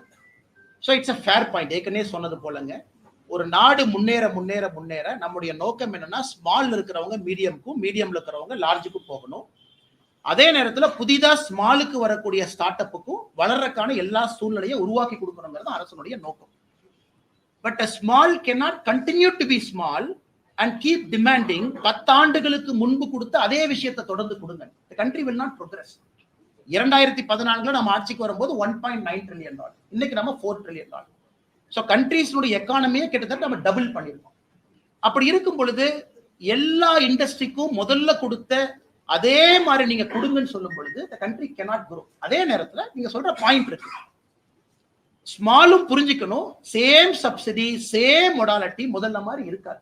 It cannot happen. World over it cannot happen. Second, textile industry பொறுத்த வரைக்கும் மேடம் நம்மை தாண்டி இன்னொரு பிரச்சனை இருக்கு. There is a tariff quota. European union பிரச்சனை அவங்களுக்கு இருக்கு. ஒரு கவர்மெண்ட்டை பொறுத்த வரைக்கும் எல்லா முயற்சிகள் எடுத்தாலும் ரவுண்ட் ட்ரிப்பிங் பண்றாங்க, அதை ஸ்டாப் பண்ணணும்.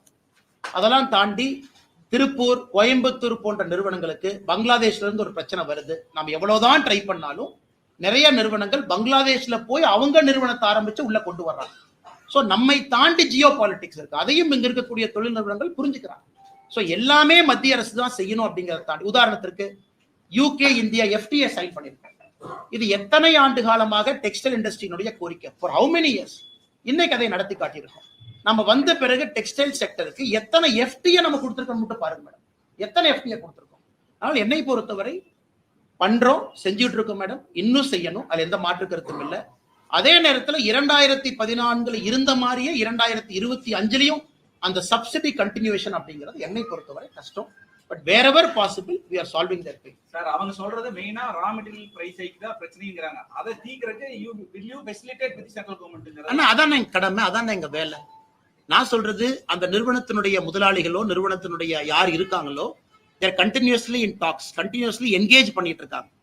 அந்த 2 பெரிய நிறுவனங்கள் மார்க்கெட்டை கேப்சர் பண்ணி அவங்க ஆர்டிபிஷியலா அந்த ரா மெட்டீரியலுடைய பிரைஸ் என்ன வைக்கிறாங்களோ அதை உடைத்து இந்தியாவில் இருக்கக்கூடிய சிறு குறு நிறுவனங்களும் மேன்மேடு ஃபைபர்ல வரணும் அப்படிங்கறத நோக்கம். அதற்கான எல்லா முயற்சியும் தொடர்ந்து எடுத்துக்கிட்டு தான் இருக்கு. ஏவியேஷன் பொறுத்த வரைக்கும் நீங்க சொன்னீங்க நாங்க continuously monitoring Coimbatore international airport development, அதை பத்தி உங்களுடைய நிலைப்பாடு என்ன? போன பிரஸ் மீட்டிங் ஆனா கோயம்புத்தூர் ஏர்போர்ட்டை பொறுத்த வரைக்கும் இன்னைக்கும் அன்னைக்கு சொன்ன அதே கேள்வியை உங்க முன்னாடி வைக்கிறோம். 74 விமான நிலையங்கள் இந்தியாவில் 162 மாறி இருக்கும் பொழுது தமிழகத்துல தூத்துக்குடி ஓப்பனிங்க்கு வந்துருச்சு, திருச்சி புதுசா ஓபன் பண்ணியாச்சு, எல்லா இடமும் இருக்கும் பொழுது கோயம்புத்தூர் மட்டும் ஏன் இந்த பிரச்சனை? கோட் ஷேரிங் இல்ல, ப்ராப்ளம் இது. சமீபத்தில் லேண்ட் ஹேண்ட் ஓவர் பண்ணிருக்காங்க, அந்த லேண்ட் ஹேண்ட் ஓவரும் முழுமையா பண்ணல, அதுலயும் லிட்டிகேஷன். நானும் நீங்களும் பேசிய பிறகு ஏவியேஷன் மினிஸ்டர் தெலுங்கு தேசம் கட்சியை சார்ந்தவங்க மறுபடியும் ஒரு லெட்டர் எழுதியிருக்காரு. அதாவது இவர்களுக்கும் ஆர்வம் இருக்க வேண்டும், இந்த மாவட்டத்தினுடைய டிஸ்ட்ரிக்ட் கலெக்டருக்கும் தமிழ்நாட்டினுடைய முதலமைச்சருக்கும் ஆர்வம் இருக்கணும். கோயம்புத்தூர் ஏர்போர்ட்டை பிரையாரிட்டியா டெவலப் பண்ணுங்கிற ஆர்வம் இருக்கும்.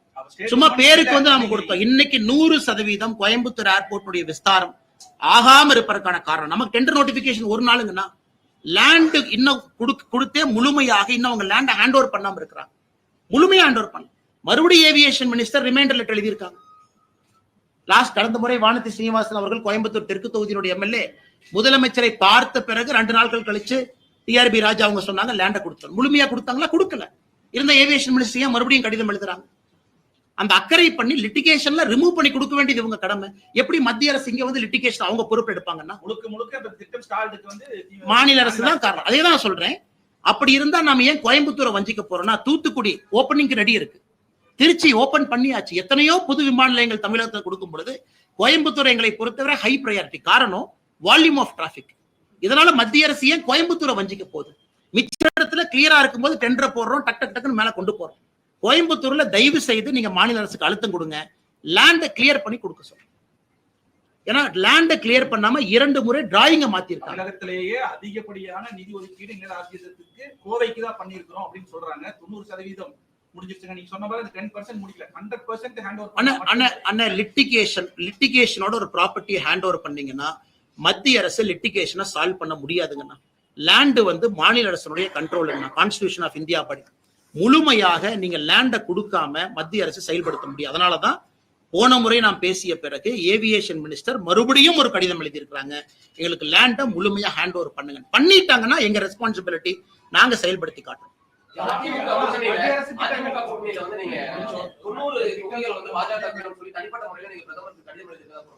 அப்படின்னு யாரும் சொன்னா நான் கடிதம் ஒரு நிமிஷம் தலைவா, நான் கடிதம் எழுதி உங்களுக்கு ஒரு காப்பி கொடுத்திருந்தா ஓகே, நான் கடிதம் எழுதியிருக்கேன்னு சொன்னா ஓகே.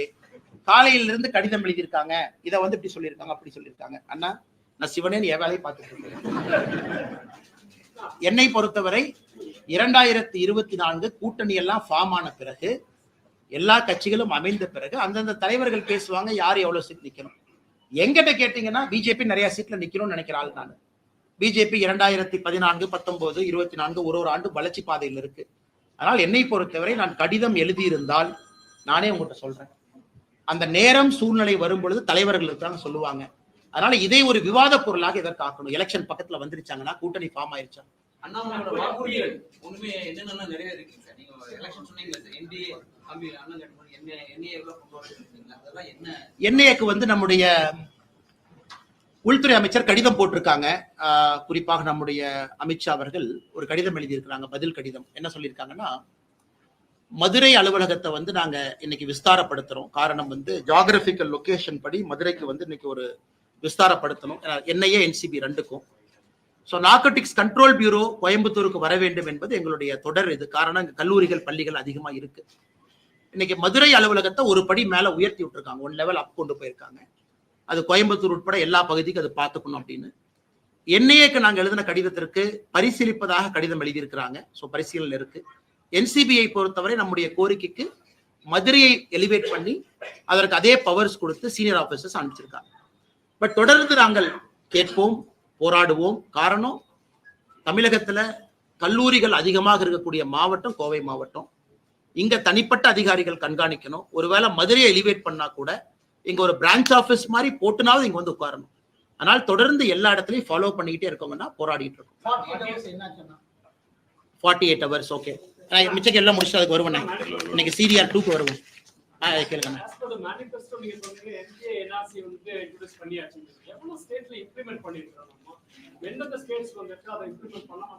நீங்க சொல்றது என்ன சொல்றீங்க?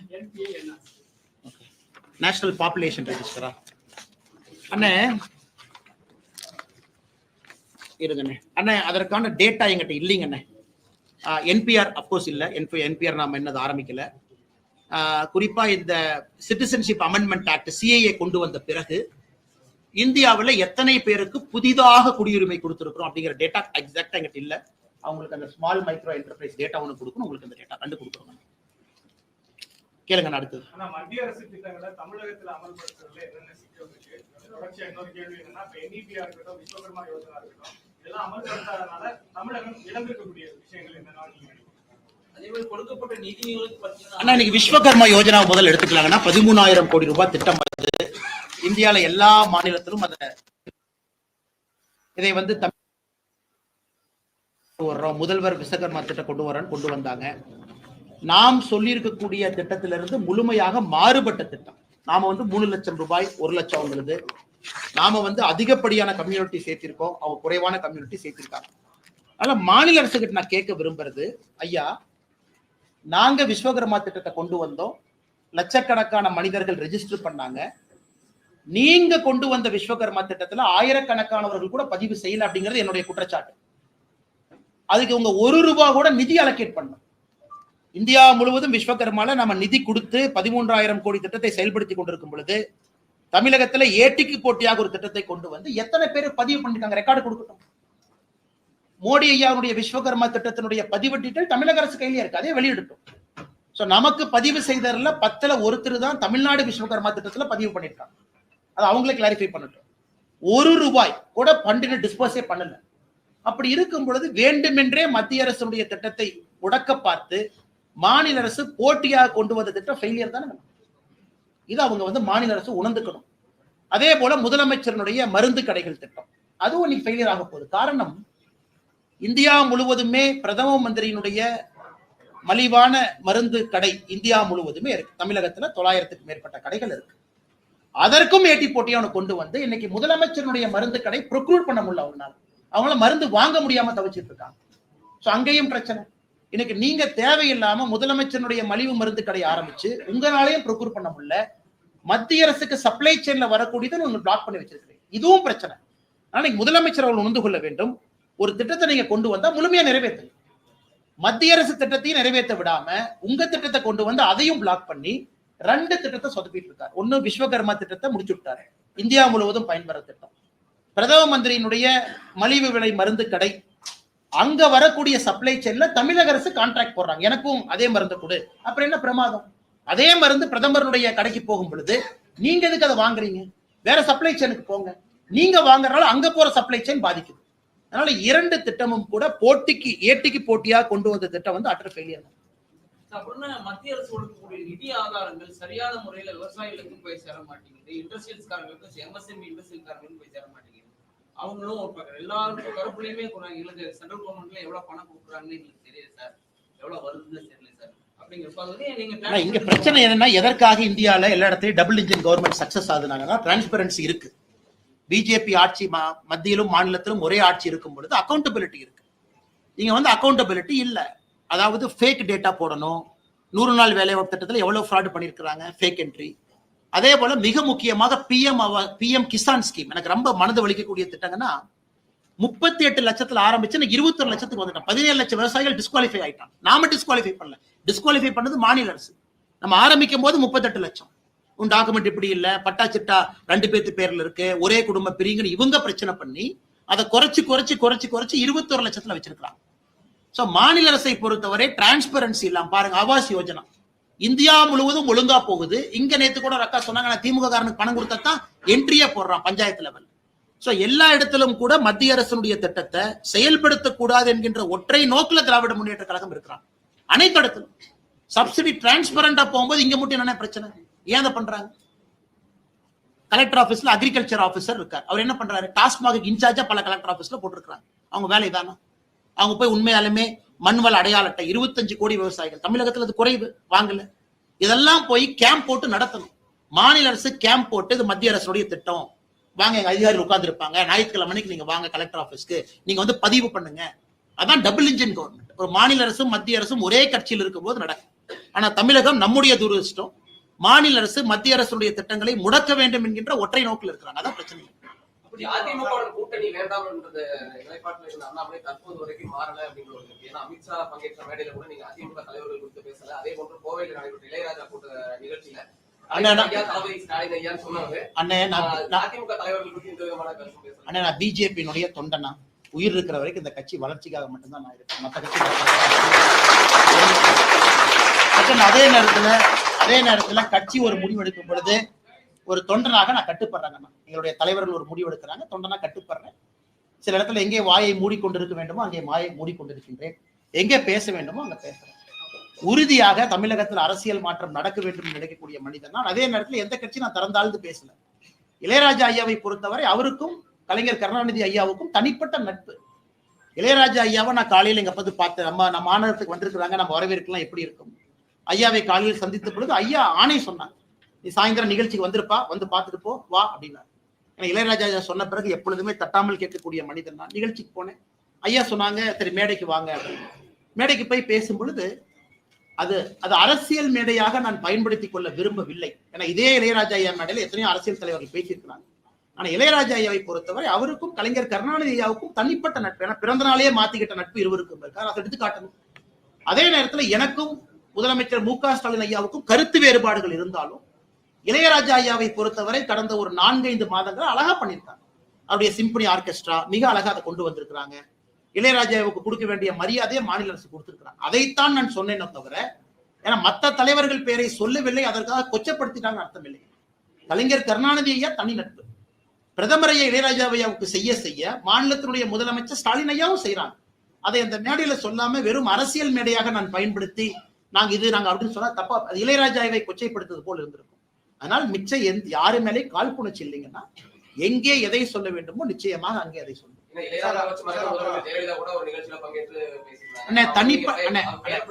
அம்மையார் அவங்க பேரு ஜெயலலிதா அம்மையாருடைய பேரு, தனிப்பட்ட முறையில அது அவங்க கட்சிக்காரங்க இருக்காங்க, எல்லாரும் சொல்லுவாங்க பெரிய ஆளுமை அவங்க, விடுங்கண்ணா. நான் இங்கே குறிப்பாக சொல்லிக் கொண்டிருப்பது மாநில அரசு மத்திய அரசு 2 பேர் இளையராஜா ஐயாக்கு என்ன செஞ்சிருக்கோம் மேடையில சொல்லிட்டேன். எல்லாரையும் தாண்டி கலைஞர் கருணாநிதி ஐயாவுக்கும் இளையராஜா ஐயாவுக்கும் தனிப்பட்ட நட்பு, அது வேற எந்த அரசியல் தலைவரும் சொல்ல முடியாது. எங்க இடத்துக்கு தனிப்பட்ட நட்பு இருக்கு, அதையும் நான் சொல்லி இருக்கிறேன். ஆனால் இதுல ஒரு தலைவர் பேர் சொல்லல சொன்னாங்க அப்படிங்கிறது என்னை பொறுத்தவரை இது ஒரு விஷயம் கிடையாது. கூட்டணி ஆட்சியா அப்படின்னு சொல்லி பாஜக வந்து உறுதியா சொல்றாங்க. தமிழகத்தில் 2026 கூட்டணி ஆட்சியா அப்படின்னு சொல்லி பாஜக தலைவர்கள் சொல்றாங்க. ஆனா அதிமுக பொறுத்தவரைக்கும் கூட்டணி ஆட்சிக்கு வாய்ப்பே கிடையாது. அதிமுக தலைவர் நான் ஏதாச்சும் பேசினா தேவையெல்லாம் பஞ்சாயத்து அண்ணா. நான் வந்து இந்த கூட்டணி ஆட்சி கீட்டணி ஆட்சியில எல்லாம் பாஜக ஆட்சின்னு சொல்லிட்டு இருக்கிறேன் நான். ஆனா இன்னைக்கு நம்முடைய கட்சியினுடைய தலைவர்கள் ஒரு முடிவு எடுத்திருக்கிறாங்க. முடிவுக்கு தொண்டனாக நாங்கள் கட்டுப்படுகின்றோம். அது எங்களுடைய தலைவர் நைனா அண்ணா இருக்கிறாங்க, அவங்க எல்லாம் சொல்லுவாங்கன்னா இதுக்குள்ள நான் போக விரும்பல. எனக்கு தனிப்பட்ட கருத்துக்கள் இருந்தாலும் என்னுடைய இதயத்துக்குள்ள இருக்கட்டும், வேற வரும்போது பேசுவோம். அதெல்லாம் வரும்போது பாத்துக்கலாம் அண்ணா. இதுக்கு பதில் சொல்ற சரியான தலைவர் வரும்போது அவங்ககிட்ட கேளுங்க.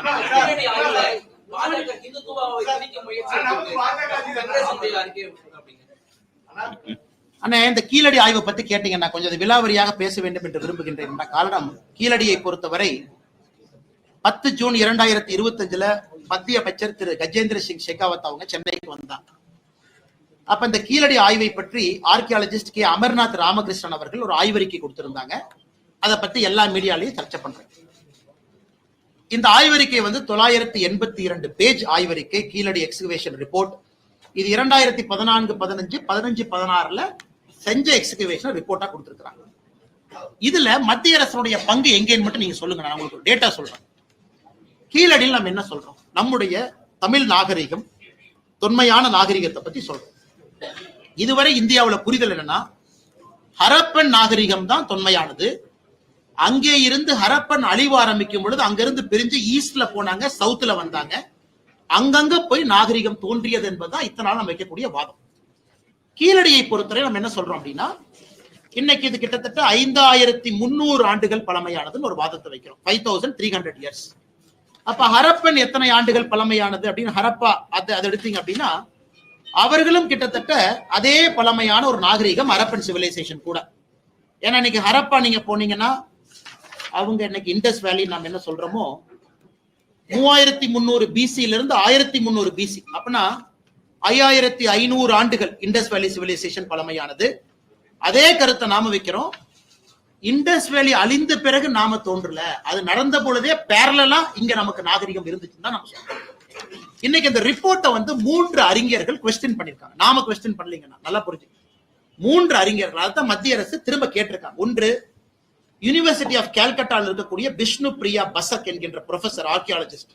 அவங்க என்ன கேட்டிருக்காங்கன்னா, கீழடியை பொறுத்தவரை லேயர் லேயரா நீங்க எடுத்திருக்கிறீங்க. ஒரு சார்கோல், அதாவது ஏதோ ஒரு காலத்துல அழிந்த ஒரு மரம் சார்கோலா மாறி இருக்கு. அந்த கார்பன் டேட்டிங் புளோரிடால் நீங்க பண்ணும் பொழுது அதற்கு ஒரு நேரம் கொடுத்திருக்கீங்க. அது எந்த லேயர்ல கிடைச்சது? அதே போல கீழடியில தமிழ் பிராமி ஸ்கிரிப்ட் இருக்கக்கூடிய பாட்ரி ஓடு, அது எங்க கிடைச்சது? நீங்க லேயரை கரெக்டா மார்க் பண்ணல, ஒரே லேயர்ல கிடைச்சதா தனித்தனி கிடைச்சதா கிளாரிஃபை பண்ணுங்க. நியாயமான கேள்விதான். பிரபோத் ஷிர்வல்கர் டெக்கான் காலேஜினுடைய ஆர்கியாலஜிஸ்ட். அவர் என்ன கேட்டிருக்காருன்னா, உங்க ரிப்போர்ட்ல அப்சல்யூட் டேட் பீரியட் நீங்க மென்ஷன் பண்ணல, அதையும் சரியா மென்ஷன் பண்ணுங்க. ஹர்ஷவர்தன் சித்தூர்காரர், நம்ம பார்டர் ட்ரிவிடியன் யூனிவர்சிட்டியில இருக்காரு ப்ரொஃபஸரா. அவர் என்ன கேட்டாருன்னா, 2 ஓட்டை வைத்துக்கொண்டு நீங்க சொல்லி இருக்கக்கூடிய நாட்களை சொல்ல முடியுமா? நமக்கு நிறைய ஐட்டம்ஸ் வேணும்ல, வெறும் 2 ஓட வச்சு எப்படி சொல்லுவீங்க? நாகசாமி ஐயா, டாக்டர் ஆர் நாகசாமி ஐயா, அவர் என்ன சொல்றாங்கன்னா, இன்னைக்கு இந்த தமிழ் பிராமி ஸ்கிரிப்ட் இந்த ஓட வச்சு நம்ம என்ன சொல்றோம்னா 6ஆம் நூற்றாண்டு, 6ஆம் சங்க இலக்கியத்தை பொறுத்தவரைக்கும் 6ஆம் நூற்றாண்டு கொண்டு போறோம். இத்தனை நாள் அது 3ஆம் நூற்றாண்டு இருந்துச்சு. அப்படின்னா ஒரே அடியா 300 பிசி பின்னாடி போறோம். அவரு கேட்கக்கூடிய கேள்வி என்ன, எந்த ஆதாரத்தின் அடிப்படையில் நாகசாமி ஐயா கேட்கிறாங்க, ஒரு சார்கோல் இருக்கு, 2 ஓடுகள் இருக்கு, இது 2 வச்சு மட்டும் எப்படி சொல்ல முடியும்? சொல்ல முடியாது, ஏத்துக்க முடியாது. PA கிருஷ்ணன், ஃபார்மர் பியூரோக்ராட், தமிழ்நாட்டை சார்ந்தவங்க, அவங்களும் இதே தான் ரேடியோ கார்பன் வச்சு அவர் கேள்வி கேட்கிறார். அதனால இன்னைக்கு தமிழக அரசு வந்து மத்திய அரசோடு வேண்டாத சண்டைக்கு போறதை விட, நாளைக்கு நாம கீழடியினுடைய ஆய்வறிக்கை உலகம் முழுவதுமே ஏற்றுக்கொள்ளப்பட வேண்டும். ஏதோ தமிழ்நாட்டுல திராவிட முன்னேற்ற கழகத்தினுடைய ஆட்சி வந்து ஒரு எலெக்ஷன் பிரச்சாரத்துக்காக சொல்றது இல்லைங்கன்னா, உலகத்துல ஒரு இடத்துல ஒரு டேட் மாறும் பொழுது உலகம் முழுவதும் அது திரும்ப செக் பண்ணுவாங்க, இது கரெக்டான நேரத்துல சொல்லியிருக்காங்களா. ஏன்னா எவ்ரிதிங் இஸ் இன்டர்லிங்க். மத்திய அரசு கேட்கறது என்ன, 982 பேஜ்ல சில கிளாரிபிகேஷன் கொடுங்க. 3 ப்ரொஃபசர் கேள்வி கேட்டிருக்காங்க. ஏற்கனவே சொன்னது போல விஷ்ணு பிரியா பசக், பிரபோத் சிவரல்கர், ஹர்ஷவர்தன் கேள்விகளுக்கு பதில் கொடுங்க. நான் பதில கொடுக்க மாட்டேன் மாநில அரசு சொல்வது எப்படி நியாயமாகும்? நானும் பெருமைப்படுறேன். 5300, 400, 500 ஆண்டுகள் என்று சொன்னால் இங்க இருக்கக்கூடிய எல்லோரும் பெருமைப்படுறோம். அதுல எந்த மாற்று கருத்தும் இல்லை. உலகத்தினுடைய தொன்மையான மொழி தமிழ்னு சொல்றோம். அப்ப தொன்மையான கலாச்சாரம் இங்கதான் இருக்கு. அதை ப்ரூஃபோட தான் கேட்கறோம். ஆனா மத்திய அரசை பொறுத்தவரை நாளைக்கு ஒரிசா சொல்றாங்க, இல்ல நான் 2 ஓடு கண்டுபிடிச்சேன், இது 7500 வருஷங்கிறாங்க. கர்நாடகால சொல்றான், நான் தாயா ஃபர்ஸ்ட் வந்த தமிழுக்கு முன்னாடி, இது 8900 வருஷம். ஒரு மாநிலமுமே அவங்களுடைய அகலாராய்ச்சியில அவங்க ஒரு டேட்டை சொல்லும் பொழுது, ஆர்கியாலஜிக்கல் சர்வே ஆஃப் இந்தியா ஒரு ஸ்டாண்டர்டு பேட்டர்ன் வைக்கும் பொழுது எப்படி அது நார்த் வெர்சஸ் சவுத் ஆகும்? இங்க கூடிய சில திராவிட சித்தாந்தவாதிகள் சொல்றாங்க, தமிழர் நாகரிகத்தை மறைப்பதற்காக மத்திய அரசு முயற்சி பண்றாங்க. எதுக்கு மறைக்கணும்? எதுக்கு மறைக்கணும்? அந்த ரிப்போர்ட்டை ஸ்டடி பண்ணிட்டு 3 ப்ரொஃபசர் கேள்வி கேட்டிருக்காங்க, பதில் சொல்றது நம்ம கடமை இல்ல. அப்படித்தானே ஒரு பக்கம் ஆர்கியாலஜிக்கல் சர்வே ஆஃப் இந்தியா, இன்னொரு பக்கம் TNAD, தமிழ்நாடு ஆர்கியாலஜிக்கல் டிபார்ட்மெண்ட், 2 இருக்கு.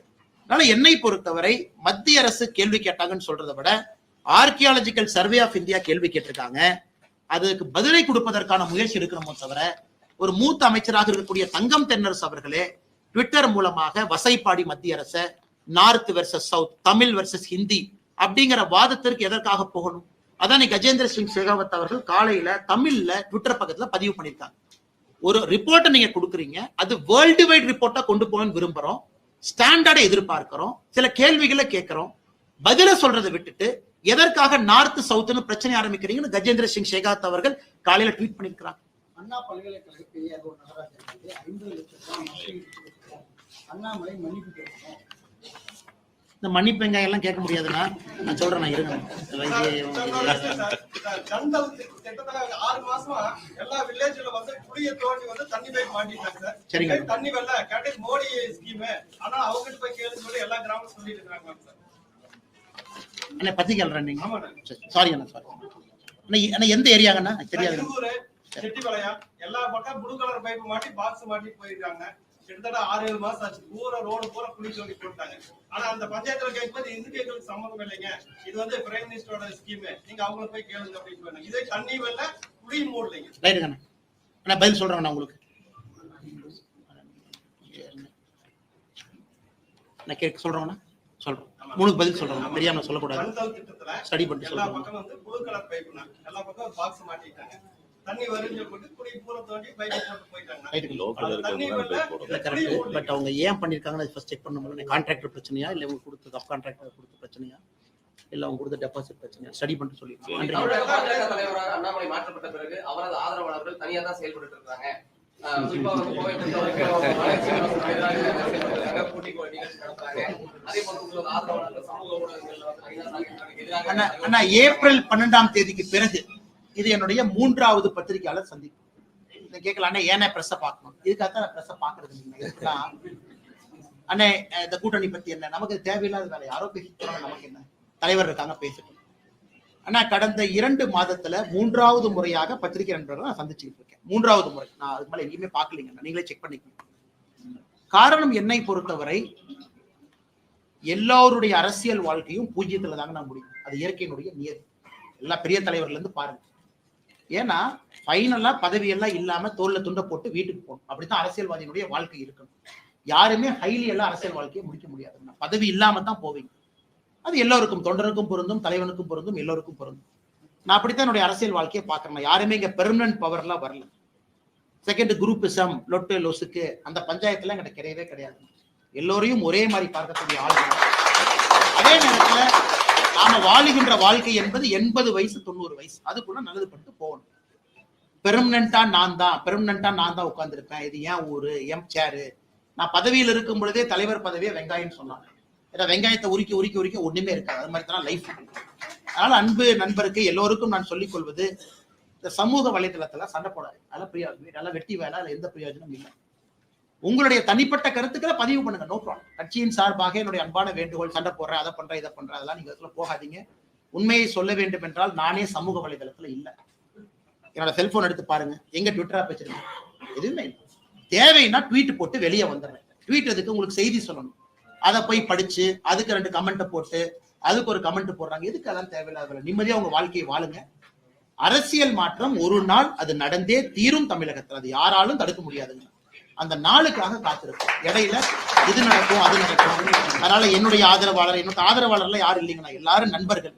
ஆதரவாளர் என்னன்னா பெரிய தலைவனா, எல்லோரும் ஈக்குவல் தான். நாளைக்கு என் பதவியில் ஒருத்தர் வந்து உட்காருவாங்க, அப்படிள்ளை கிடையாதுங்கன்னா எல்லோரும் நம்முடைய நண்பர்கள், நம்முடைய தலைவர்கள். தனிப்பட்ட முறையில ஆக்டிவ் பாலிடிக்ஸ் டெய்லி பண்ணுங்க. இன்னைக்கு அது தேவையில்லை. நிறைய தலைவர்கள் இருக்கிறாங்க, புது டீம் இருக்கிறாங்க, அவங்கள நிம்மதியா சிறப்பா செயல்பட்டு கொண்டிருக்கிறார்கள். எல்லா இடத்துலயும் நாமே இருக்கணும், எல்லாத்துலயும் நம்ம முகம் இருக்கணும், டெய்லி போய் பிரஸ பார்க்கணும், டெய்லி கருத்து சொல்லணும், தேவையில்லை. தலைவர் இருக்கிறாங்க, சொல்றாங்க. இது போன்ற ஒரு வேலையை கொடுக்கும் பொழுது மட்டும் ஸ்பெசிபிக்கா உங்களை பார்த்துட்டு போறேன். அதனால தயவு செஞ்சு என்னையும் ஒரு குரூப்புக்குள்ள சேர்த்திடாதீங்க. நான் எல்லா குரூப்ல இருந்து வெளியே இருக்கிற ஆளு.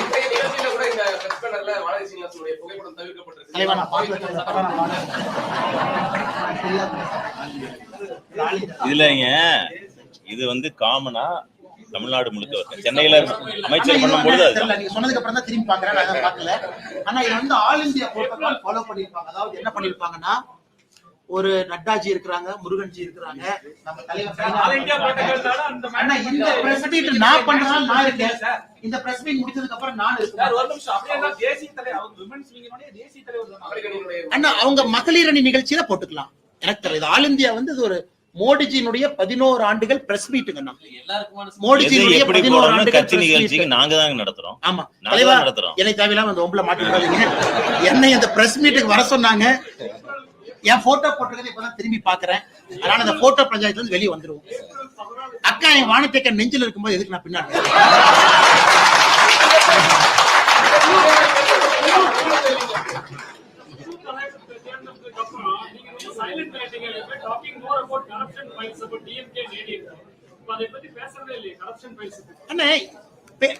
பேசிட்டு தான் இருக்கேன். நீங்க ஒண்ணு புரிஞ்சுக்கணும்னா, ஒரு புது தலைவருக்கு மரியாதை கொடுக்க வேண்டும், புது டீமுக்கு மரியாதை கொடுக்கணும்.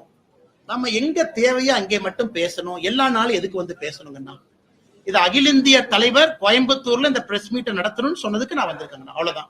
நாளைக்கு நயினார் என்ன செய்யணும், நான் செய்ய போறேன். மத்தபடி இப்ப நீங்க கேட்டீங்க அண்ணா யூனிவர்சிட்டின்னு கேட்டீங்க. அண்ணா யூனிவர்சிட்டியுடைய தீர்ப்புக்காக காத்திருந்த, தீர்ப்பு முடியட்டும் பேசுவோன்னு. இன்னைக்கு அண்ணா ஒரு கேள்வி கேட்டீங்க, பதில் சொல்றேன், ரெடியா வச்சுக்கோங்கன்னா பதில் சொல்றேன்.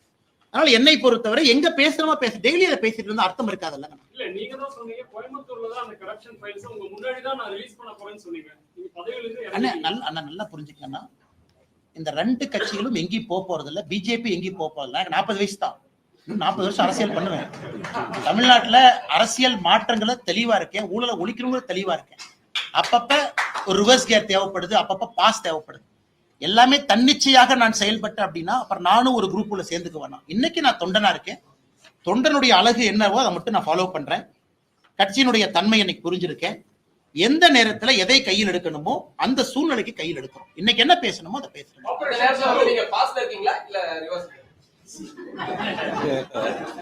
நீங்களே முடிவு பண்ணிக்கங்க. அதுல வந்து செவ்வாய்க்கிழமை பாரத பிரதமர் 58 மெம்பர்ஸ்ல 50 மெம்பர்ஸ் பார்த்தாங்க. அதுல வந்து பாடி லாங்குவேஜ்ல எல்லாத்தோட நல்லது வந்து கனிமொழி அண்ட் சசிகலன் கூட இருந்தாங்க. அவங்க கட்சிக்காரங்களே அவங்கள ஃபெலிசிட்டேட் பண்ணல. பட் யூனிட்டி அண்ட் டைவர்சிட்டி நான் படிச்ச ஸ்கூலோட இதுதான் அவங்க யூஸ் பண்ணாங்க வேர்ல்ட் பூரா. மோதியை பாராட்டி இருக்காரு. சோ அவர் எதிர்கட்சிக்கு தலைவர்னு பார்க்கல. they have done a tremendous job worldwide. ஆனா கனிமொழி அவர்களை பொறுத்தவரை is a very erudite politician. நிறைய அறிவு சார்ந்த ஒரு அரசியல்வாதி. அவங்க இந்தியாவோட இன்ட்ரெஸ்ட் நல்லா ரெப்ரசென்ட் பண்ணாங்கன்னா மிகச் சிறப்பா பண்ணாங்க. அதே போல அந்த பிரீஃபிங் முக்கியமான நாடுகளுக்கு சசி தரூர் அவங்க போனாங்க. Is also very fantastic politician. நல்லா பண்ணாங்கன்னா மணிஷ் திவாரி உட்பட சுப்ரியா சூலே உட்பட எல்லாரும் நல்லா தான் சிறப்பா பெர்ஃபார்ம் பண்ணிட்டு வந்தாங்க. இதுல அரசியல் இல்லை. சிந்தூரை பொறுத்தவரை எல்லோரும் ஆதரவு கொடுத்தாங்க. சிந்தூர் முடிந்த பிறகு சிந்தூரை பத்தி எல்லாரும் வெளியே போய் பேசுறாங்க. அப்படித்தான் நான் பாக்குறேங்கன்னா இதுல தனிப்பட்ட முறையில தமிழகத்தினுடைய எம்பிக்களாக அண்ணன் தம்பிதுரை அவர்கள், அக்கா கனிமொழி அவர்கள் 2 பேரும் பிரதமரா அவருடைய வீட்டுல போய் பார்த்தாங்க. எல்லோருமே இதை பொறுத்தவரை நாம் பாராட்டி ஆக வேண்டும். கனிமொழி அவர்கள் இந்த பிரஸ் மீட்ல யூனிட்டி அண்ட் டைவர்சிட்டின்னு சொன்னது கொஞ்சம் ரொம்ப வைரல் ஆயிடுச்சு. பட் இருந்தும் கூட அதை தாண்டி நிறைய இடத்துல பேசினாங்க.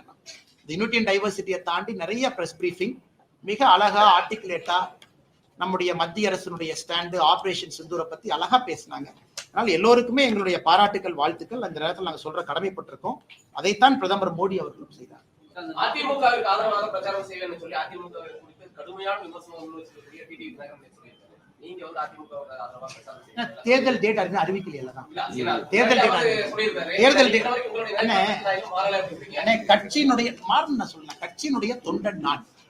கட்சி சொல்றதை நான் செய்ய போறேன். கட்சி என்ன செய்யும் சொல்லும் போது நான் சொல்ல போறேன். தேர்தல் வரட்டும், கூட்டணி ஃபார்ம் ஆகட்டும், எல்லோருமே நம்முடைய அஜெண்டா செட் ஆகட்டும், நேரம் வரும்போது பேசுவாங்க. இன்னைக்கு எதுங்கண்ணா கிரைசிஸ் எல்லாம் எது இல்லைங்கண்ணா, எல்லாம் நல்லா தாங்கண்ணா இருக்கிறாங்க. குறிப்பாக நம்முடைய மருத்துவர் ஐயா, பெரிய ஐயா ஒரு முக்கியமான ஒரு தலைவர். தமிழகத்துல சமூக நீதிக்காக போராடியவர். இந்தியாவில் எத்தனையோ அரசியல் தலைவர்கள் இருந்தாலும் கூட நான் வாழ்க்கையில பார்லிமெண்ட்டுக்குள்ள அசம்பிளிக்குள்ள போக மாட்டேன் அப்படின்னு சொல்லி அரசியல் செய்யக்கூடியவர் பெரியவர் டாக்டர் ஐயா. இன்னொரு பக்கம் மாற்றம் வேண்டும் என்று நினைக்கக்கூடியவர் சின்னவர் டாக்டர் ஐயா அன்புமணி ஐயா இருக்கிறாங்க. 2 பேரையுமே நான் எப்படி பாக்குறேன்னாங்கன்னா 2 பேரும் முக்கியமானவர்கள். இந்த காலகட்டத்திற்கு முக்கியத்துவம் வாய்ந்த தலைவர்கள். அதிலும் குறிப்பா அன்புமணி அண்ணங்கிட்ட எனக்கு ஒரு நல்ல ரிலேஷன்ஷிப் இருக்கு. காரணம் நிறைய பேசியிருக்கோம். தமிழகத்தினுடைய அரசியல் மாற்றத்தை பத்தி பெரிய கனவு வச்சிருக்காரு. அதனால இது ஒரு இடத்துல சின்ன மனது வலி இருந்தாலும் கூட இது எல்லாமே செட்டில் ஆயிரும். இது ஒரு பெரிய இஷ்யூ இருக்காது.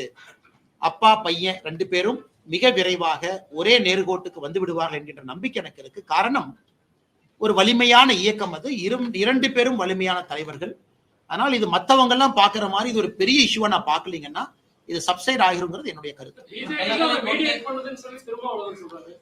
டாக்டர் ஐயா மீடியேட் பண்ணலன்னு சொல்லிட்டாரு. திருமாவளவன் என்ன சொல்றது இருக்கிறதா, டாக்டர் ஐயா சொல்றது இருக்கிறதா? தமிழக அரசு வந்து ஜாதி சான்றிதழ்ல இந்துன்ற பேரை வந்து நீக்கி இருக்கிறதா சொல்லி ஆன்லைன்ல ஜாதி சான்றிதழ்ல வந்து இந்துன்ற பேரை வந்து நீக்கி இருக்கிறதா. ஆனா இது ஒரு கான்ட்ரோவர்சி நேத்து வந்துச்சு. பட் அவங்க கிளாரிஃபிகேஷன் இல்லைன்னு சொன்னாங்க இல்லைங்களா? பட் அது எல்லாத்தையும் ஏதாவது அந்த மாதிரி இருக்குன்னு தான் சொல்றாங்க. தமிழக அரசு இல்லைன்னு ஒரு கிளாரிஃபிகேஷன் கொடுத்தாங்க. ஆனா ஆன்லைன்ல ஹிந்துங்கிற வார்த்தை இல்லை. அது வந்து கிளரிக்கல் எரர்ங்கிறாங்க. ஆனால் என்னை பொறுத்தவரை இது நீக்க முடியாதுங்கன்னா காரணம் தமிழக அரசுக்கு அந்த பவர்ஸ் கிடையாதுங்கண்ணா. இந்த சென்சஸ் அது எல்லாமே மத்திய அரசினுடைய கட்டுப்பாட்டில் இருக்கக்கூடிய விஷயங்கள். வார்த்தைகள்லாம் அவங்க மாற்ற முடியாது.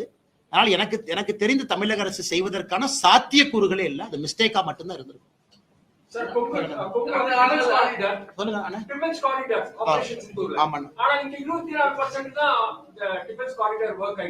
அதே யூபில பாத்தீங்கன்னா ப்ரமோஸ் போயிருக்கு. இப்ப டிஃபென்ஸ் காரிடார் டிக்ளேர் பண்ணி 4 வருஷம் ஆச்சு. அது இன்னும் அவ்வளவு டெவலப் ஆகல. அதே மாதிரி யூபியை திக்கிட்டே இருப்பீங்க. பட் யூபில ப்ரமோஸ் வந்துருச்சு. இப்ப விஎம்டி டெக்னாலஜிஸ் ஆபரேஷன் சித்தூர்ல இருக்கிற ஸ்வதேசி மூவ்மெண்ட் எல்லாம் ஆந்திராக்கு போயிடுச்சு, யூபிக்கு போயிடுச்சு. பொங்கல் ரீசனுக்கு ஏன் வரலன்னா state government responsible for that 100%. மத்திய அரசு ஒரே நேரத்துல 2 மாநிலத்துக்கு கொடுக்குறாங்க. டிஃபென்ஸ் கார்டர் இங்க கொடுக்குறாங்க, டிஃபென்ஸ் கார்டர் யூபி கொடுக்குறாங்க. யூபியினுடைய ப்ரோக்ரஸ் பாருங்க. 30,000 கோடி ரூபாய்க்கு மேல இங்க இன்வெஸ்ட்மெண்ட் வந்திருக்கு. தமிழ்நாட்டுக்கு எவ்வளவு வந்திருக்குன்னா ஒண்ணுமே வரல. முதலமைச்சர் அவங்க வந்து இன்வெஸ்டர் மீட்னு ப்ரோமோட் பண்றாரு. எங்கேயாச்சும் டிஃபென்ஸ் கார்டர்னு வாயை திறந்து பேசியிருக்காரா? டிஃபென்ஸ் கார்டர்ல பணம் போடுங்கன்னு சொல்லியிருக்காங்களா? அந்த இன்வெஸ்டர் சமிட் சென்னையில் நடந்த பொழுது டிஃபென்ஸுக்குன்னு தனியா நடத்தினாங்களா? முதலமைச்சருக்கு அக்கறை இல்லை. தமிழகத்திற்கு வர வேண்டியதெல்லாம் யூபிக்கு போகுது. டிஃபென்ஸை பொறுத்த வரைக்கும் எந்த டிஃபென்ஸ் இண்டஸ்ட்ரியும் கோயம்புத்தூர் பக்கம் வர தயாரா இல்லை. ஆனா கோயம்புத்தூர் தான் டிஃபென்ஸ் இண்டஸ்ட்ரிக்கு சூட்டபிளான இடம். அவ்வளவு எஸ்எம்இ இருக்காங்க, அவ்வளவு லேத் ஃபேக்டரி இருக்கு, அவ்வளவு ஸ்கில்டு லேபர் இருக்கு. மாநில அரசினுடைய அக்கறையின்மை காரணமாக தமிழகத்திற்கு வர வேண்டிய எவ்வளவோ முதலீடுகள் வெளியே போயிட்டு. தேசிய ஜனநாயக கூட்டணியில இருந்து தாவேகா தலைவர் விஜய்க்கு வந்து அழைப்பு விடுக்கப்பட்டதா சொல்றாங்க. ஆனா அங்க இருந்து எந்த விதமான ஒரு பதிலும் இல்ல. அவர் விஜய் வருவது தேசிய ஜனநாயக கூட்டணிக்கு பலமா இல்லையா? இது விஜய்கிட்ட தாங்க நான் கேட்கணும், எங்கிட்ட கேட்டேன் எப்படிங்கன்னா. பொறுத்த வரைக்கும் அவர் வர்றது வந்து பலமா இருக்கு. ஆனா ஒரு கூட்டணி வந்து ரெண்டு வகையில் இருக்குண்ணே. பொருந்துகின்ற கூட்டணி, பொருந்தா கூட்டணி ரெண்டு இருக்கு. ஒரு சாம்பார் தூக்கி போடு, அதுக்குள்ள ரசத்தை ஊத்து, அதுக்குள்ள ஒரு 2 மோர் மிளகாய் அள்ளி போடு, அதுக்குள்ள 2 மிளகாய் கிள்ளி போடு, எல்லாத்தையும் போய் கிச்சடி பண்ணிட்டு மக்கள்கிட்ட சாப்பிடுங்கன்னா மக்கள் சாப்பிட மாட்டாங்க. ஆனால் என்னை பொறுத்தவரை நம்முடைய தேசிய ஜனநாயக கூட்டணி தமிழகத்துல இன்னைக்கு அதிமுக பாஜக அமைகின்ற கூட்டணி ஒரு பொருந்துகின்ற கூட்டணியாக அமையும் என்கின்ற நம்பிக்கை இருக்கு. வருகின்ற காலத்துல பொருந்துகின்ற கூட்டணியாக. இதுல வந்து ஐடியாலஜிக்கலி ரொம்ப தூரம் இருக்கிறவங்க அவங்க எல்லாத்தையும் உள்ள கொண்டு வந்து போட்டோம் அப்படின்னாங்கன்னா, அதான் நான் ஏற்கனவே ஒரு பிரஸ் மீட்ல சொன்னா சில பேர் தவறா கூட புரிஞ்சுக்கிட்டாங்க. எண்ணிக்கை என்பதை விட எண்ணம் முக்கியம். எப்பவுமே கூட்டணியை பொறுத்தவரை நம்ம எண்ணம் என்ன அப்படின்னு. இப்ப விஜய் அவர்களை பொறுத்தவரை பிஜேபி எங்களுடைய ஐடியாலஜிக்கல் எதிரி அப்படின்னு சொல்றாங்க. தமிழகத்தை பொறுத்தவரை டிஎம்கே எங்கள் எதிரிங்கிறாங்க. ஆனால் நீங்க விஜய்கிட்ட தான் கேட்க முடியும், ஆக்டர் அவங்க கிட்ட எப்படி வந்து இது பொருந்தும் அப்படின்னு. அதனால பொருந்தும் பொருந்தா இதுல நீங்களே கணக்கு போட்டுக்கங்க. இன்னைக்கு கூட்டணியை பற்றி பேசக்கூடிய இடத்துல நான் இல்லை. மாநில தலைவர் இருக்கிறாங்க, தலைவர்கள் இருக்கிறாங்க. என்னுடைய கருத்து பொருந்தும் கூட்டணியாக அமைய வேண்டும் என்பது மட்டும் என்னுடைய. ஏடிஎம்கே பிஜேபி மட்டும் எப்படி பொருந்துங்கிறீங்க? நீங்க இருமொழி கொள்கை சொல்றீங்க, அவங்க இருமொழி கொள்கை சொல்றாங்க. அதுக்கு தான் காமன் மினிமம் ப்ரோக்ராம், அதுக்கு தான் காமன் மினிமம் ப்ரோக்ராம்ங்கிற வார்த்தையை பயன்படுத்துறாங்க. மும்மொழி கொள்கைக்கு வந்து கிடையாது, நாங்க இருமொழி கொள்கையில ஸ்ட்ராங்னு சொல்றாங்க. அவங்க திராவிடிய மூவ்மெண்ட்ல இருக்காங்க. அவங்க உங்களோட எப்படி பொருந்தி வராங்க? அதுக்கு தான் அண்ணாமலை எடப்பாடி பழனிசாமி வந்து ஒரு கூட்டணி கட்சி தலைவராக மறிக்க விட கூட்டத்தில் நீங்களே பேசுறீங்க. காமன் மினிமம் ப்ரோக்ராம் தலைவா இங்க பாருங்க, எனக்கும் அமித்ஷாஜி அவர்களுக்கும் அவருடைய இல்லத்துல என்ன பேச்சுவார்த்தை நடந்தது அப்படிங்கிறது எனக்குள்ள, அது பத்திரிகையாளர் சந்திப்பில் நான் பேசக்கூடாது. நான் என்னுடைய கருத்துக்களை என்ன சொல்லி இருக்கேன் எங்களுடைய தேசிய தலைவருக்கு, நான் மாநில தலைவர் பொறுப்பிலிருந்து வெளியே வருவதற்கு முன்பு, அது எனக்குள்ள. அதை நான் வெளியே சொன்னேன் அப்படின்னா அந்த மாநில தலைவர் பதவிக்கு நான் லாயக்கு இல்லாமே 4 வருஷம் இருக்குன்னு அர்த்தம். ஸோ ஏற்கனவே சொன்னது போல இன்னைக்கு எல்லாத்தையும் கேட்டுட்டு மத்திய தலைமை நம்முடைய நட்டா அவர்கள், நம்முடைய அமித்ஷா அவர்கள் ஒரு முடிவு எடுத்திருக்கிறாங்க. அதுல மிக தெளிவாக சென்னையில் நடந்த பிரஸ் மீட்ல அமித்ஷா அவங்க சொன்னாங்க, காமன் மினிமம் ப்ரோக்ராம் சிஎம்பின்னு ஒரு வார்த்தையை பயன்படுத்தினாங்க. ஆமா, எங்களுக்கும் ஏடிஎம்கேக்கும் கொள்கை அடிப்படையில் நிறைய பிரச்சனை இருக்குது. ஆனா எங்களுக்கு பிடிச்ச சில விஷயம் ஏடிஎம்கேக்கு பிடிக்காது, ஏடிஎம்கேக்கு பிடிச்ச விஷயம் எங்களுக்கு பிடிக்காது. அதனால காமன் மினிமம் ப்ரோக்ராம்னு 2 பேர்த்துக்கும் ஒத்து போற கொள்கைகளை அந்த ப்ரோக்ராம்ல இருக்கும், அதை நாங்க செயல்படுத்துவோம் அப்படிங்கிற வார்த்தையை பயன்படுத்தினாங்க. நீங்க கேட்டத கேள்விக்கான பதில் அதுலயே இருக்கு. இதை வந்து எங்களுடைய தலைவர் அமித்ஷா அவர்கள் தெளிவுபடுத்துறாங்க. ஆமா, உண்மைதான். நாங்க 3 மொழி கொள்கை, நாங்க தேசிய கல்விக் கொள்கை எல்லாம் சொல்றோம். அனைத்து இந்திய அண்ணா திராவிட முன்னேற்ற கழகத்தை பொறுத்தவரை வேண்டாங்கிறாங்க. உண்மைதான். அதனால இந்த கூட்டணியை பொறுத்தவரை காமன் மினிமம் ப்ரோக்ராமோட தான் நாங்க வர்றோம் அப்படின்னு சொன்ன பிறகு இதற்கு மேல நான் என்ன பதில் சொல்றேங்க? நாளைக்கு பிஜேபி அதிமுக ஆட்சி வந்தாலுமே ஏடிஎம்கேவோட ஸ்டாண்ட் இருக்கு, திருமொழி கொள்கை தான் இருக்கும் அப்படின்னு ஒத்துக்கலாமா? அது 2 கட்சி தலைவர். நான் இந்த ஒரு நிமிஷம் சொல்றேன். கேள்வி கேட்கக்கூடிய ஆர்வத்தை பதில் சொல்லும் போது கேட்கக்கூடிய ஆர்வத்தையும் நீங்க காட்டணும். கேள்வி கேட்கும்போது எவ்வளவு ஆர்வமா கேட்கணும். அது எங்க கட்சியினுடைய தலைவர்களும் அனைத்து இந்திய அண்ணா திராவிட முன்னேற்ற கழகத்தினுடைய தலைவர்களும் உட்கார்ந்து அந்த காமன் மினிமம் ப்ரோக்ராமை டிராஃப்ட் பண்ணும் போது நீங்க கேட்க வேண்டிய கேள்வி. காமன் மினிமம் ப்ரோக்ராம் எலெக்ஷனுக்கு முன்னாடி வரத்தானே போதுங்கண்ணா. அமித்ஷா அவங்க சென்னையில சொன்னாங்க, காமன் மினிமம் ப்ரோக்ராம பத்திரிகை நம்பர் நீங்க படிக்கத்தான் போறீங்க. ஓ, இதான் சிஎம்பியா? அதன் பிறகு நீங்க கேட்கக்கூடிய கேள்வி இன்னைக்கு கேட்டா எப்படி பதில் சொல்லுவாங்கன்னா? அது அண்ணா, அதான் 2 கட்சிகளுக்கும் மாறுபட்ட ஐடியாலஜி இருக்கும் பொழுது அமித்ஷா அவங்க சென்னையில சொல்றாங்க காமன் மினிமம் ப்ரோக்ராம். 2 பேரும் சேர்ந்து அடிப்படையான கொள்கைகளை வச்சு அந்த கூட்டணிக்கு போறோம். அவர் சொன்ன பிறகு நேரம் கொடுக்கணும். பிஜேபியினுடைய தலைவர் நயினாரன் இருக்கிறாங்க, அனைத்து இந்திய அண்ணா திராவிட முன்னேற்ற கழகத்தினுடைய பொதுச்செயலாளர் இருக்கிறாங்க. ஒரு கமிட்டி போடுவாங்க, அவங்க உட்காருவாங்க, சிஎம்பியை டெவலப் பண்ணுவாங்க, நம்ம முன்னாடி வைக்க போறாங்க. இன்னைக்கு நான் அந்த பொறுப்புல சிஎம்பி என்னன்னு சொல்ற பொறுப்புல நான் இல்ல. அது அந்த பொறுப்புல தலைவர்கள் இருக்கிறாங்க. அது வரும் பொழுது நீங்க கேள்வி கேட்டா நியாயமான கேள்வி. அண்ணே இதே இருக்கு, இது உங்களுக்கு ஆல்ரெடி ஒன்னு சிஎம்பில போட்டிருக்கீங்க, ஆனா நீங்க 2 பேரும் சண்டை போட்டுட்டீங்களே, உங்களுக்கு கேட்கறதுக்கு எல்லா உரிமையும் இருக்கு. இதே கேள்வியை இன்னும் கொஞ்ச நாள் கழிச்சு கேளுங்கன்னு தான் நான் சொல்றேன். இன்னைக்கு நான் எப்படி பதில் சொல்லுவேன்னு தான் நான் சொல்றேன்.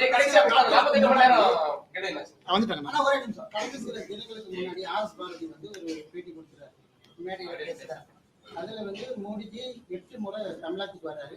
இப்ப அமித்ஷா வந்து என்ன பண்ண முடியும் அப்படின்னு கேட்கிறாரு. அது ஒரு பற்றியா ஒரு இது 16 முறை மோடிஜி தமிழ்நாட்டுக்கு வந்து மோடி வந்து என்னத்தை பார்த்தாரு. எப்படி நாங்க தானே ஜெயிச்சோம். வச்சு பேசுறதுதான் நம்மளுடைய பழக்கம். அன்பார்ட்டி பண்றோம். ஆர்.எஸ். பாரதி அவர்களை பொறுத்தவரை சில பேர்லாம் அரசியல் ரிட்டையர்மெண்ட் ஏஜ் வைக்கணுங்கண்ணா, 70, 65, 75 அப்படின்னு. அந்த ரிட்டையர்மெண்ட் ஏஜை தாண்டிட்டோம் அப்படின்னா புத்தி பேதலித்து விடும் என்பதற்கு ஒரு ப்ராப்பரான உதாரணம் ஆர்.எஸ். பாரதி. அதாவது ஏஜெல்லாம் தாண்டி இன்னும் அறிவாலயத்தினுடைய கொத்தடிமையாக, நான் அதுக்கு பதில் சொல்லணும் கரெக்டா கேட்டீங்க. அறிவாலயத்தினுடைய வாசல்ல ஒரு வயசு என்னங்கண்ணா, என் வயசு என்ன, என் வயசுக்கு ஆர்.எஸ். பாரதியை பத்தி நல்லா பேசவே கூடாது. ஆனா அவர் பேசக்கூடிய வார்த்தை, நான் கோயம்புத்தூர் பார்த்தேன் அந்த பப்ளிக் மீட்டிங் முடிச்சுட்டு பிரஸ் மீட்ல, அவ்வளவு தரம் தாழ்ந்த வார்த்தைகளை பயன்படுத்துறாங்க. இதுக்கு தான் டங் கண்ட்ரோல் இல்லை, நாவடுக்கம் இல்லை. அவங்க எல்லாம் அந்த ரிட்டையர்மெண்ட் ஏஜ் வந்தோடனே வீட்டுக்கு கிளம்பி போயிடும். அதனாலதான் நம்முடைய சம்பிரதாயத்துல சொல்லுவோம் வனப்பிரஸ்தம்னு சொல்லுவோம். வனப்பிரஸ்தம், அதாவது காட்டுக்கு போயிருப்ப எல்லாத்தையும் விட்டுட்டு தொடர்ந்து அரசியல் இருந்தா வரக்கூடிய பிரச்சனைகள் தான். அதனால அவர் கேட்ட அந்த கேள்விகளுக்கெல்லாம் பதில் சொல்லி நான் கொச்சைப்படுத்த விரும்பலீங்க. முருகன் மாநாடு சரிங்க ஐயா. அண்ணே, இந்த முருகர் மாநாட்டை பொறுத்த வரைக்கும் இந்து முன்னணி அமைப்பினுடைய தலைவர் அண்ணன் காடேஸ்வர சுப்பிரமணியம் அவர்கள், இந்து முன்னணி தோழர்கள், நம்முடைய பாரதிய ஜனதா கட்சியினுடைய தலைவர் நயினார் அண்ணன், தமிழிசை அக்கா, முருகன் ஐயா எல்லாம் எவ்வளவு அட்வர்டைஸ்மெண்ட் பண்றோம்னு நினைக்கிறாங்களோ அதை விட திமுக 100 மடங்கு அட்வர்டைஸ்மெண்ட் பண்ணிருக்காங்க. இது மக்களுக்கு எல்லாம் போய் சேர்ந்துருச்சு. அதனால இந்த நேரத்துல ஜூன் 22ஆம் தேதி மதுரையில் நடக்கக்கூடிய முருகர் மாநாட்டுக்கு இலவசமா அட்வர்டைஸ்மெண்ட் கொடுத்துட்டு இருக்கக்கூடிய காங்கிரஸ் கட்சிக்கும் திராவிட முன்னேற்ற கழகத்துக்கும் எல்லா திராவிட கழகங்களுக்கும் என்னுடைய நன்றியை தெரிவிச்சுக்கிறேன். ஏன்னா நிறைய நேரம்னா negative publicity is the best publicity. தப்பா பேசவே மக்கள் அது உண்மையை புரிஞ்சுக்குவாங்க. அதனால முருகர் மாநாட்டை பொறுத்தவரை இன்னைக்கு ஆர்கனைசர்ஸ் என்ன சொல்றாங்கன்னா 5 லட்சம் பேர் வருவாங்கன்னு சொல்றாங்க. என்னை பொறுத்தவரை தமிழகத்தினுடைய அரசியல் வரலாற்றுல சேராத ஒரு கூட்டம் முருகருக்காக மதுரையில ஜூன் 22ஆம் தேதி சேர போறாங்க. எந்த மாற்று கருத்து இல்லைங்க. சீனியர் போயிடலாங்க. கேளுங்க. ராகுல் காந்தி வந்து ஹேண்டிகேப் பர்சனை இன்சல்ட் பண்ணிருக்காரு. லங்கடா கவுடா, இந்தியா லங்கடா கவுடானா ஹேண்டிகேப் ஹார்ஸ். 3 ஹார்ஸ் சொல்லியிருக்காரு. ஒன்று பராக் கா கோடா, एक रेस का घोड़ा, तीसरा लंगड़ा घोड़ा. All India handicapped association has filed complaint. ராகுல் காந்தி அவருக்கு பாதி நேரம் கோர்ட்டுக்கு போறது இறங்குறதே வேலையா போச்சு. குஜராத்ல போயிட்டு வந்தார். அதனால ஒரு அரசியல் தலைவர், முக்கியமான தலைவர், அவர் யாராவது இழிவுபடுத்தியதுக்கு முன்னாடி பாத்தீங்கன்னா மோடி அப்படிங்கிற சமுதாயத்தை இழிவுபடுத்தியதற்காக அவர் மன்னிப்பு கோர வேண்டி வந்துச்சு. இன்னைக்கு ஒரு விஷயம் புதுசா வந்திருக்கு. மூத்த தலைவர், நாட்டினுடைய எதிர்க்கட்சி தலைவரும் கூட பொறுப்பாக இருக்கணும். அதனால இது பாப்பாங்கன்னா யாருக்கெல்லாம் இதன் மூலமாக பாதிக்கப்பட்டிருக்காங்களோ கோர்ட்டுக்கு போறதுக்கான இது இருக்கு. பொறுத்திருந்து பாருங்க. அண்ணே, நம்முடைய அண்ணா யூனிவர்சிட்டி பல்கலைக்கழகம் அந்த கேஸை பொறுத்த வரைக்கும்னா PRO நடராஜன் அவர்கள் நேற்று எனக்கு ஒரு டிஃபமேஷன் சூட் 50 லட்சம் ரூபாய் அனுப்பி இருப்பதாக அறிகின்றேன். அதனால அதுல மன்னிப்பு கோர வேண்டும் என்று சொல்லியிருக்கின்றார்கள். நான் மன்னிப்பு கோர போவது கிடையாது. இதையெல்லாம் ஒரு வாய்ப்பாக பார்க்கின்றேன். இப்ப TR பால் அவங்க என் மேல ஒரு டிஃபமேஷன் சூட் போட்டாங்க. வர 24, 25ஆம் தேதி சென்னையில TR பாலு ஐயாவை கிராஸ் கொஸ்டின் நான் பண்ண போறேன் அந்த கேஸ்ல. அதாவது நம்ம DMK பார்ட் 1 ஃபைல்ஸ் நீங்க எல்லாம் கேட்டீங்க, என்னாச்சுன்னு கேட்டீங்க. DMK பார்ட் 1 ஃபைல்ஸ் நம்ம ரிலீஸ் பண்ண பிறகு TR பாலு அவங்க என் மேல ஒரு மான நஷ்ட வழக்கு தொடுத்தாங்க. இந்த மான நஷ்ட வழக்குல முக்கியமான ஒரு அம்சம் என்னன்னா, யாருக்கு மானம் நஷ்டமடைந்து விட்டதாக நினைக்கின்றார்களோ அவங்க கேஸ் போடுறாங்களோ அவங்கள கூண்டுல ஏத்தி கேள்வி கேட்பதற்கு ஆப்போசிட் பர்சனுக்கு உரிமை இருக்கு. சோ TR பால் அவர்களை நான் வருகின்ற 24, 25 சென்னை நீதிமன்றத்தில் நான் செய்ய போறேன். சோ என்னுடைய கேள்விகளுக்கு அவர் பதில் சொல்லணும். அவருடைய மொத்த சொத்து எப்படி வந்துச்சு, குடும்பம், ஒரு பேர்ல TRB ராஜா, அவர் சகோதரர், ஒரு சொத்தையும் நீதிமன்றத்துக்கு நான் கொண்டு போக போறேன். அவர் எப்படி சம்பாதிச்சாரு, பாராளுமன்றத்துல எம்பியா இருக்கும் பொழுது அவருடைய கம்பெனிக்கு ஸ்பெஷல் கேஸ கேட்டார் UPA கவர்மெண்ட்ல, ஃபர்டிலைசர் ப்ரொடக்ஷனுக்கு, ஆல்கஹாலுக்கு. அதனால அது நீங்க சொன்னீங்க, சில இடத்துல நீதிமன்றத்தின் மூலமாக நடத்தக்கூடிய அந்த வாதங்கள் பத்திரிகை மூலமாக மக்கள் பார்க்கும் பொழுதே அவங்களுக்கு தெரியும் யாரு ஊழல்வாதி இல்லை. அதே போல PRO நடராஜன் அவர்கள் கொடுத்திருக்கக்கூடியதை கூட நான் வரவேற்கிறேன். கோர்ட்ல பாத்துக்கலாம், ஒன்றும் பிரச்சனை இல்லைங்க. பிஆர்ஓ நடராஜன் அவர்கள் சொல்லியிருக்கக்கூடிய கருத்துக்கு மட்டும் சில பதில் கருத்துக்கள் நான் வைக்கிறேன். அவங்க என்ன சொன்னாங்கன்னா, என்னுடைய அண்ணன் இறந்துட்டாங்க, ஆன்மா சாந்தி அடையணுங்கன்னா அது சம்பந்தமா தான் கோட்டூர் சண்முகம் என்கிட்ட பேசினாரு, வேற எதுவுமே என்கிட்ட பேசல அப்படின்னு. ஆனா அந்த கால் பாத்தீங்க அப்படின்னாங்கன்னா, ஏன்னா 24ஆம் தேதியை திரும்ப திரும்ப திரும்ப நான் ஏன் பேசுறேன் அப்படின்னா, 24ஆம் தேதி தான் பல பிரச்சனைகள் நடந்தது. அந்த ஞானசேகரனை போலீஸ் ஸ்டேஷன் கூட்டிட்டு போய் வெளியே விட்டாங்க. சோ 24ஆம் தேதி மிக முக்கியமான ஒரு நாள், டிசம்பர். அந்த 24ஆம் தேதி காலையில இந்த கோட்டூர் சண்முகத்துக்கு வந்த முதல் காலே மா சுப்பிரமணியம் அவருடைய பிஏ துளசின்னு ஒருத்தர் இருக்கார், அவர் தான் கோட்டூர் சண்முகத்துக்கு பண்ண முதல் கால். அதன் பிறகு நிறைய விஷயங்கள் நடக்குது. சாயந்தரம் கோட்டூர் சண்முகமும் மா சுப்பிரமணியம் நேரடியா பேசுறாங்க. இன்னைக்கு மா சுப்பிரமணியம் அவர்கள் சொல்லக்கூடிய கருத்தும் மிக மிக தவறு. அவங்க ஒரு போலீஸ் ஸ்டேஷனுக்கு அக்யூஸ்ட் போகும் பொழுது மேனிபுலேட் பண்றாங்க. உதாரணத்திற்கு ஞானசேகரன் போலீஸ் ஸ்டேஷன்ல இருந்து வெளியே வர்றாரு டிசம்பர் 24, 8:32 மணிக்கு சாயந்தரம். ஏற்கனவே சொன்னதுதான், மா சுப்பிரமணியம் கோட்டூர் சுப்பிரமணியம் அவங்ககிட்ட பேசுறாங்க, கோட்டூர் சண்முகத்துக்கிட்ட. கோட்டூர் சண்முகம் அந்த கால் முடிச்ச உடனே பேசுற அடுத்த காலே அண்ணா யூனிவர்சிட்டி பிஆர்ஓ நடராஜன். 8:32 கோட்டூர் சண்முகம் மா சுப்பிரமணியம் பேசுறாங்க சாயந்தரம். அடுத்த கால் 8:33 கோட்டூர் சண்முகமும் அண்ணா யூனிவர்சிட்டி முன்னாள் பிஆர்ஓ நடராஜன் பேசுறாங்க.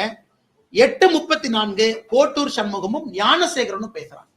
அதனால இதெல்லாம் தயாரா இருக்கு. இன்னாரும் என்ன நடத்திருக்கணும்னா, அந்த எஸ்ஐடி என்னைய சம்மன் பண்ணிருக்கணும். இந்த ஸ்பெஷல் இன்வெஸ்டிகேஷன் டீம் 3 அதிகாரிகள் அவங்க என்ன பண்ணிருக்காங்கன்னா, ஒரு பொதுமக்கள் ஒரு இன்ஃபர்மேஷனை கொடுக்குறோம், ஏன் நீங்க லேட்டா கொடுத்தீங்க அண்ணா, நான் நல்லா புரிஞ்சுக்கணும், இந்த பர்டிகுலர் கேஸ்ல சார்ஜ் ஷீட் உங்களுக்கும் தெரியாது எனக்கும் தெரியாது, இது வந்து க்ளோஸ் சார்ஜ் ஷீட். கோர்ட்ல நடக்கக்கூடிய ட்ரையல் உங்களுக்கும் தெரியாது எனக்கும் தெரியாது. தீர்ப்பு வந்த பிறகுதான் இந்த பர்டிகுலர் சென்சிட்டிவ், ஏன்னா எஃப்ஐஆரே மறைக்கப்பட வேண்டிய கேஸ், எஃப்ஐஆரே ஓபனா கொடுக்க முடியாது. தீர்ப்பு வந்த பிறகு 2 சைடுனுடைய லாயர்ஸ் என்ன சொல்றாங்களோ அதை வச்சுதான் நமக்கு தெரியும், ஓ என்ன எவிடன்ஸ் வைக்கிறாங்க என்ன எவிடன்ஸ் வைக்கல. இன்னைக்கு வரைக்கும் சார்ஜ் ஷீட் என் கையில கிடையாது. கோர்ட்டினுடைய ஜட்ஜ்மெண்ட் காப்பி பப்ளிக் டாக்குமெண்ட் ஆயிருக்கா, இன்னைக்கு வரைக்கும் இல்ல. எதற்காக திரும்ப திரும்ப சொல்றேன்னா, அந்த சென்சிட்டிவ் கேஸ்ல என்ன வச்சிருக்காங்கிற எவிடன்ஸ் இல்லாம 2 லாயர்ஸும் பேசுவதை வைத்து, ஓ இதெல்லாம் விட்டுட்டாங்க, அப்ப இவங்க எல்லாம் விசாரிக்கலையா, அப்ப 24ஆம் தேதி எதற்காக நம்ம கிட்ட இருக்கிற ரெக்கார்ட படி ஞானசேகரனை கைது பண்ணீங்க, ஏன் விட்டீங்க, மா சுப்பிரமணியம் அமைச்சர் ஏன் சம்மன் பண்ணல, அமைச்சர்கிட்ட ஏன் கேள்வி கேட்கல, கோட்டூர் சண்முகத்தை ஏன் சம்மன் பண்ணல. 2 போலீஸ் ஆபீசர்ஸ் நான் ஏற்கனவே சொல்லியிருந்தேன். ஒரு போலீஸ் ஆபீசர் பாத்தீங்கன்னா sub inspector Guindy law and order Gunasekar Kannan. இந்த குணசேகர் கண்ணன் பாத்தீங்கன்னா, ஞானசேகரன் 23ஆம் தேதி அண்ணா யூனிவர்சிட்டியில் அந்த பாலியல் சம்பவம் நடந்த பிறகு ஞானசேகரன் பேசுற முதல் காலே இந்த sub inspector Guindy law and order Gunasekar Kannan. அப்ப சம்மன் பண்ணி விசாரிக்கணுமா இல்லையா, விசாரிக்கல எஸ்ஐடி. அதே போல அந்த குணசேகரன் கண்ணன் கிட்ட மறுபடியும் 2 முறை அன்னைக்கு நைட்டு பேசியிருக்கான். இதெல்லாம் நியாயமாக நீங்களும் நானும் கேட்கக்கூடிய கேள்விகள். அதை எஸ்ஐடியோ அரசோ பதில் சொல்லணும். சம்பவம் முடிந்த பிறகு போனை ஆன் பண்ண பிறகு ஃபர்ஸ்ட் கால் எதுக்கு சப் இன்ஸ்பெக்டர் பண்ற. அதே போல 24ஆம் தேதி போலீஸ் ஸ்டேஷனுக்கு போகும் பொழுது அப்போ ஒரு சப் இன்ஸ்பெக்டர் கோட்டூர்புரத்தினுடைய சப் இன்ஸ்பெக்டர் கோவர்தன், கோட்டூர்புரத்தினுடைய சப் இன்ஸ்பெக்டர் கோவர்தன் தொடர்ச்சியாக 24ஆம் தேதி அந்த ஸ்டேஷனுடைய சப் இன்ஸ்பெக்டர் கோட்டூர் சண்முகத்துக்கிட்ட எதுக்கு பேசணும், 25ஆம் தேதி ஏன் பேசணும். அன்னைக்கு நான் சப் இன்ஸ்பெக்டரோட பேர் சொல்ல நீங்க சொல்றாங்க, Gunasekaran Kannan is one sub inspector, கோட்டூர்புரத்தினுடைய sub inspector Govardhan is another sub inspector. இது நியாயமான கேள்விகள் தானே, இதை எஸ்ஐடி பதில் சொல்லணும். அன்னைக்கு மா சுப்பிரமணியம் அவர்கள் நான் சும்மா பேசினங்கிறார். இந்த சம்பவம் முடிந்து அடுத்த 5 நாள் பேசவே இல்லை. 24ஆம் தேதி மட்டும்தான் கோட்டூர் சண்முகத்தை பேசுறாரு. ஹெல்த் மினிஸ்டரா இருக்காரு, எதுக்கு பேசுறாரு, வெளியே வந்த பிறகு எதுக்கு பேசுறாரு. 24ஆம் தேதி காலையில ஒரு பிஏ துளசி கோட்டூர் சண்முகத்தில் எதுக்கு பேசணும். நம்ம எல்லாத்துக்குமே 25ஆம் தேதி தான் தெரியும் நான் சம்பவம் நடந்திருக்கு. 24ஆம் தேதி போலீஸ் அவங்களை பிக் பண்ணும் பொழுது எதற்காக இவ்வளவு உரையாடல் நடக்கணும். இதைத்தான் தொடர்ச்சியா வைக்கிறோம். இன்னைக்கு அண்ணா யூனிவர்சிட்டி முன்னாள் பிஆர் நடராஜன் சொல்றாரு, இல்ல எங்க அண்ணன் இறந்ததுக்காக பேசினாங்கன்னா அதை ஏத்துக்கவே முடியாது. அண்ணன் இறந்திருக்கலாம், ஆனா பேட்டர்ன் ஆஃப் கால்ஸ், அண்ணா யூனிவர்சிட்டியில் அவருக்கு இருக்கக்கூடிய ஆளுமை, வெளியே வந்த பிறகு கூட அண்ணா யூனிவர்சிட்டியுடைய கேட் கண்ட்ரோல், அதெல்லாம் கோர்ட்டுக்கு அவர் போகட்டும், கோர்ட்ல கேள்வி. இன்னைக்கு நிலைமை எப்படி ஆகி போச்சுனாங்கன்னா, பல விஷயங்கள் இன்னைக்கு அவங்க டிஃபமேஷன் சூட் போட்ட பிறகுதான் கோர்ட்டுல கேள்வி மூலமாக வெளியே கொண்டு வர வேண்டிய கடமை நமக்கு இருக்கு.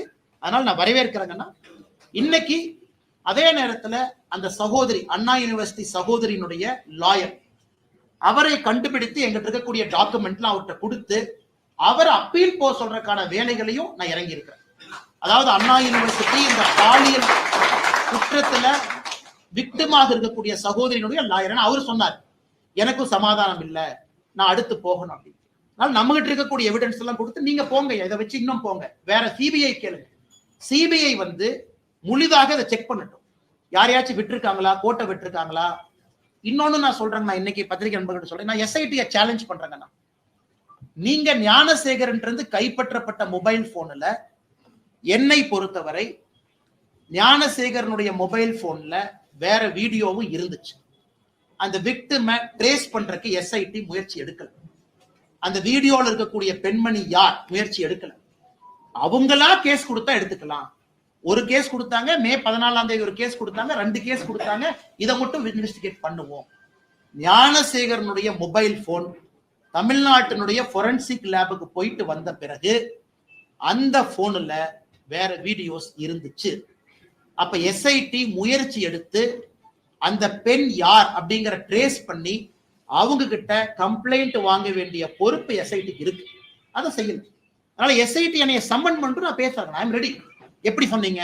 எஸ்ஐடி அதிகாரி சம்மன் பண்ணிட்டு நான் எஸ்ஐடி ஆபீஸுக்கு போறேன், இந்த அடிப்படையில சொன்னேன். அந்த வீடியோவை ஏன் நீங்க வந்து ஃபாலோ அப் பண்ணி அவங்ககிட்ட ஒரு கம்ப்ளைண்ட் வாங்கல, அதையே மறைச்சிங்க. அதனால எஸ்ஐடி இந்த பிரச்சனையை பொறுத்தவரை கோர்ட்டை பொறுத்த வரைக்கும் கோர்ட்டு கிட்ட நீங்க கொடுக்குற எவிடன்ஸ் வச்சுதான் கோர்ட்டு பேசுவாங்க. கோர்ட்டுக்கு எல்லா எவிடன்ஸும் கொடுக்க மாட்டாங்க.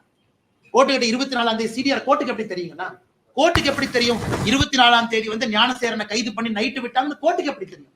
கோர்ட்டை பொறுத்தவரை போலீஸ் கொடுத்த சார்ஜ் ஷீட்டும் டிஃபென்ஸ் சொல்ற ஆர்குமெண்ட்டை கேட்டுத்தான் நீதியரசர்கள் நீதி கொடுக்குறாங்களோ தவிர பேக்ரவுண்ட்ல நடந்ததெல்லாம் எந்த கோர்ட்டுக்குமே தெரியாது. அதனால நீதிமன்ற அவமதிப்பு இந்த டிராமால எங்கிட்ட பண்ணக்கூடாது. யாரோ பார்த்த கவர்மெண்ட் லாயர் வந்து யாராச்சும் எதிர்த்து பேசினா நீதிமன்ற தொடருங்க, நீதிமன்ற எப்படி நீதிமன்ற அவமதிப்பு போடுவீங்க? நீங்க கோர்ட்டுக்கு கொடுத்த சார்ஜ் ஷீட் கோர்ட் ஆர்கியூ பண்ணுது. நீங்க சார்ஜ் ஷீட்லயே பல ஓட்டைகள் இருக்கு, சார்ஜ் ஷீட்ல பல விஷயங்கள் சேர்த்தவே இல்லை. யாராவது துணை போய் இருக்கக்கூடிய சப் இன்ஸ்பெக்டர் ஏன் அரெஸ்ட் பண்ணல? இத்தனை பேர் மொபைல் போன்ல பேசுறாங்க, ஏன் மினிஸ்டர் சம்மன் பண்ணி கேட்கல? இன்னைக்கு நான் மா சுப்பிரமணியன் குற்றவாளி நான் சொல்லிங்க. மா சுப்பிரமணியம் அவர்கள் 24ஆம் தேதி 23ஆம் தேதி 25ஆம் தேதி சம்பவத்திற்கு தொடர்பு இருக்கு, நீங்க ஏன் கேட்கல? பதில் சொல்ல வேண்டியது அவருடைய கடமை. அவருடைய பிஏக்கு என்ன வேலை? கோட்டூர் சண்முகத்திட்ட பேசணும். கோட்டூர் சண்முகத்துக்கு என்ன வேலை? மாசு விட்ட ஃபர்ஸ்ட் கால் பேசுவேன், 2வது கால் வந்து பிஆர்ஓ நடராஜன் பேசுவேன், 3வது கால் ஞானசேகரன் பேசுவேன், 3மே அடுத்தடுத்த கால். இதையெல்லாம் நியாயமான அடிப்படையில நாங்கள் கேட்கின்றோம். அதனால் நிச்சயமாக இந்த கேஸ் சிபிஐக்கு போகணும். சார்ஜ் ஷீட் எங்களுக்கு கிடைக்கல. இது வந்து ஒரு சீக்ரெட்டிவ் ப்ராசஸ். இது எஃப்ஐஆர் கூட சீக்ரெட்டா தான் வச்சிருந்தாங்க, லீக் ஆயிருச்சு. அதனால் தொடர்ந்து இந்த போராட்டம் இருக்கும். வேற யாரு டிஃபமேஷன் சூட் போட்டாலும் தயவு செஞ்சு போடுங்க, அதெல்லாம் பாத்துக்கலாம், ஒன்றும் பிரச்சனை இல்லை. அதனால அந்த பாதிக்கப்பட்ட சகோதரியினுடைய லாயர் அவங்க கிட்ட அந்த டாக்குமெண்ட்டை கொடுத்து அவர் அப்பீல் பண்ண சொல்றதுக்கான வேலைகள்ல தனிப்பட்ட முறையில் நான் இறங்கி இருக்கின்றேன்.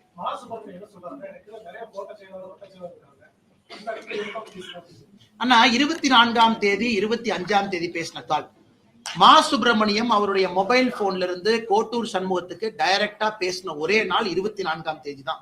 அதுக்கு முன்னாடி நாட்களும் பேசல, பின்னாடி சில நாட்களும் பேசல. அவருடைய பிஏ துளசி மூலமாகத்தான் அவர் பேசுறாரு. 24ஆம் தேதி ஞானசேகரன் அந்த போலீஸ் ஸ்டேஷன் லாக்அப்ல இருந்து வெளியே வந்த பிறகு கோட்டூர் சண்முகத்திற்கு 1/2 மணி நேரத்துல மா சுப்பிரமணியம் அவர்கள் பேச வேண்டிய காரணம் என்ன? காரணமே இல்ல. சரி, நான் எங்க இருக்கக்கூடிய வட்ட செயலாளர் பேசுறேன்னு சொன்னா அடுத்த 5 நாள் ஏன் பேசல? அதுக்கு முன்னாடி 5 நாள் ஏன் பேசல? அதனால மா சுப்பிரமணியம் அவர்களை பொறுத்தவரை இதெல்லாம் பதிலளிக்க வேண்டிய கடமை இருக்கு. எங்க சொல்லணும்? எஸ்ஐடி சொல்லணும், எங்க சொல்லணும்? காவல்துறை அதிகாரிகள்கிட்ட சொல்லணும். எதுவுமே சொல்லாம நாங்கள் கேள்விகள் கேட்கின்றோம், முழுவதுமாக உண்மை வர வேண்டும் என்று விரும்புகிறோம். அதான் எங்க வேலையோ தவிர எங்கிட்ட போலீஸ் இயந்திரமோ ஃபோரன்சிக் டிபார்ட்மெண்ட்டோ கையில ஒரு 100 கான்ஸ்டபிளோ இல்ல. இந்த கேஸ் எடுத்து நாங்க நடத்துறது இருக்கக்கூடிய ஆதாரத்தை வைத்து உண்மையான கேள்விகளை கேட்கின்றோம். பதில் சொல்ல வேண்டிய கடமை அரசுக்கு இருக்கு.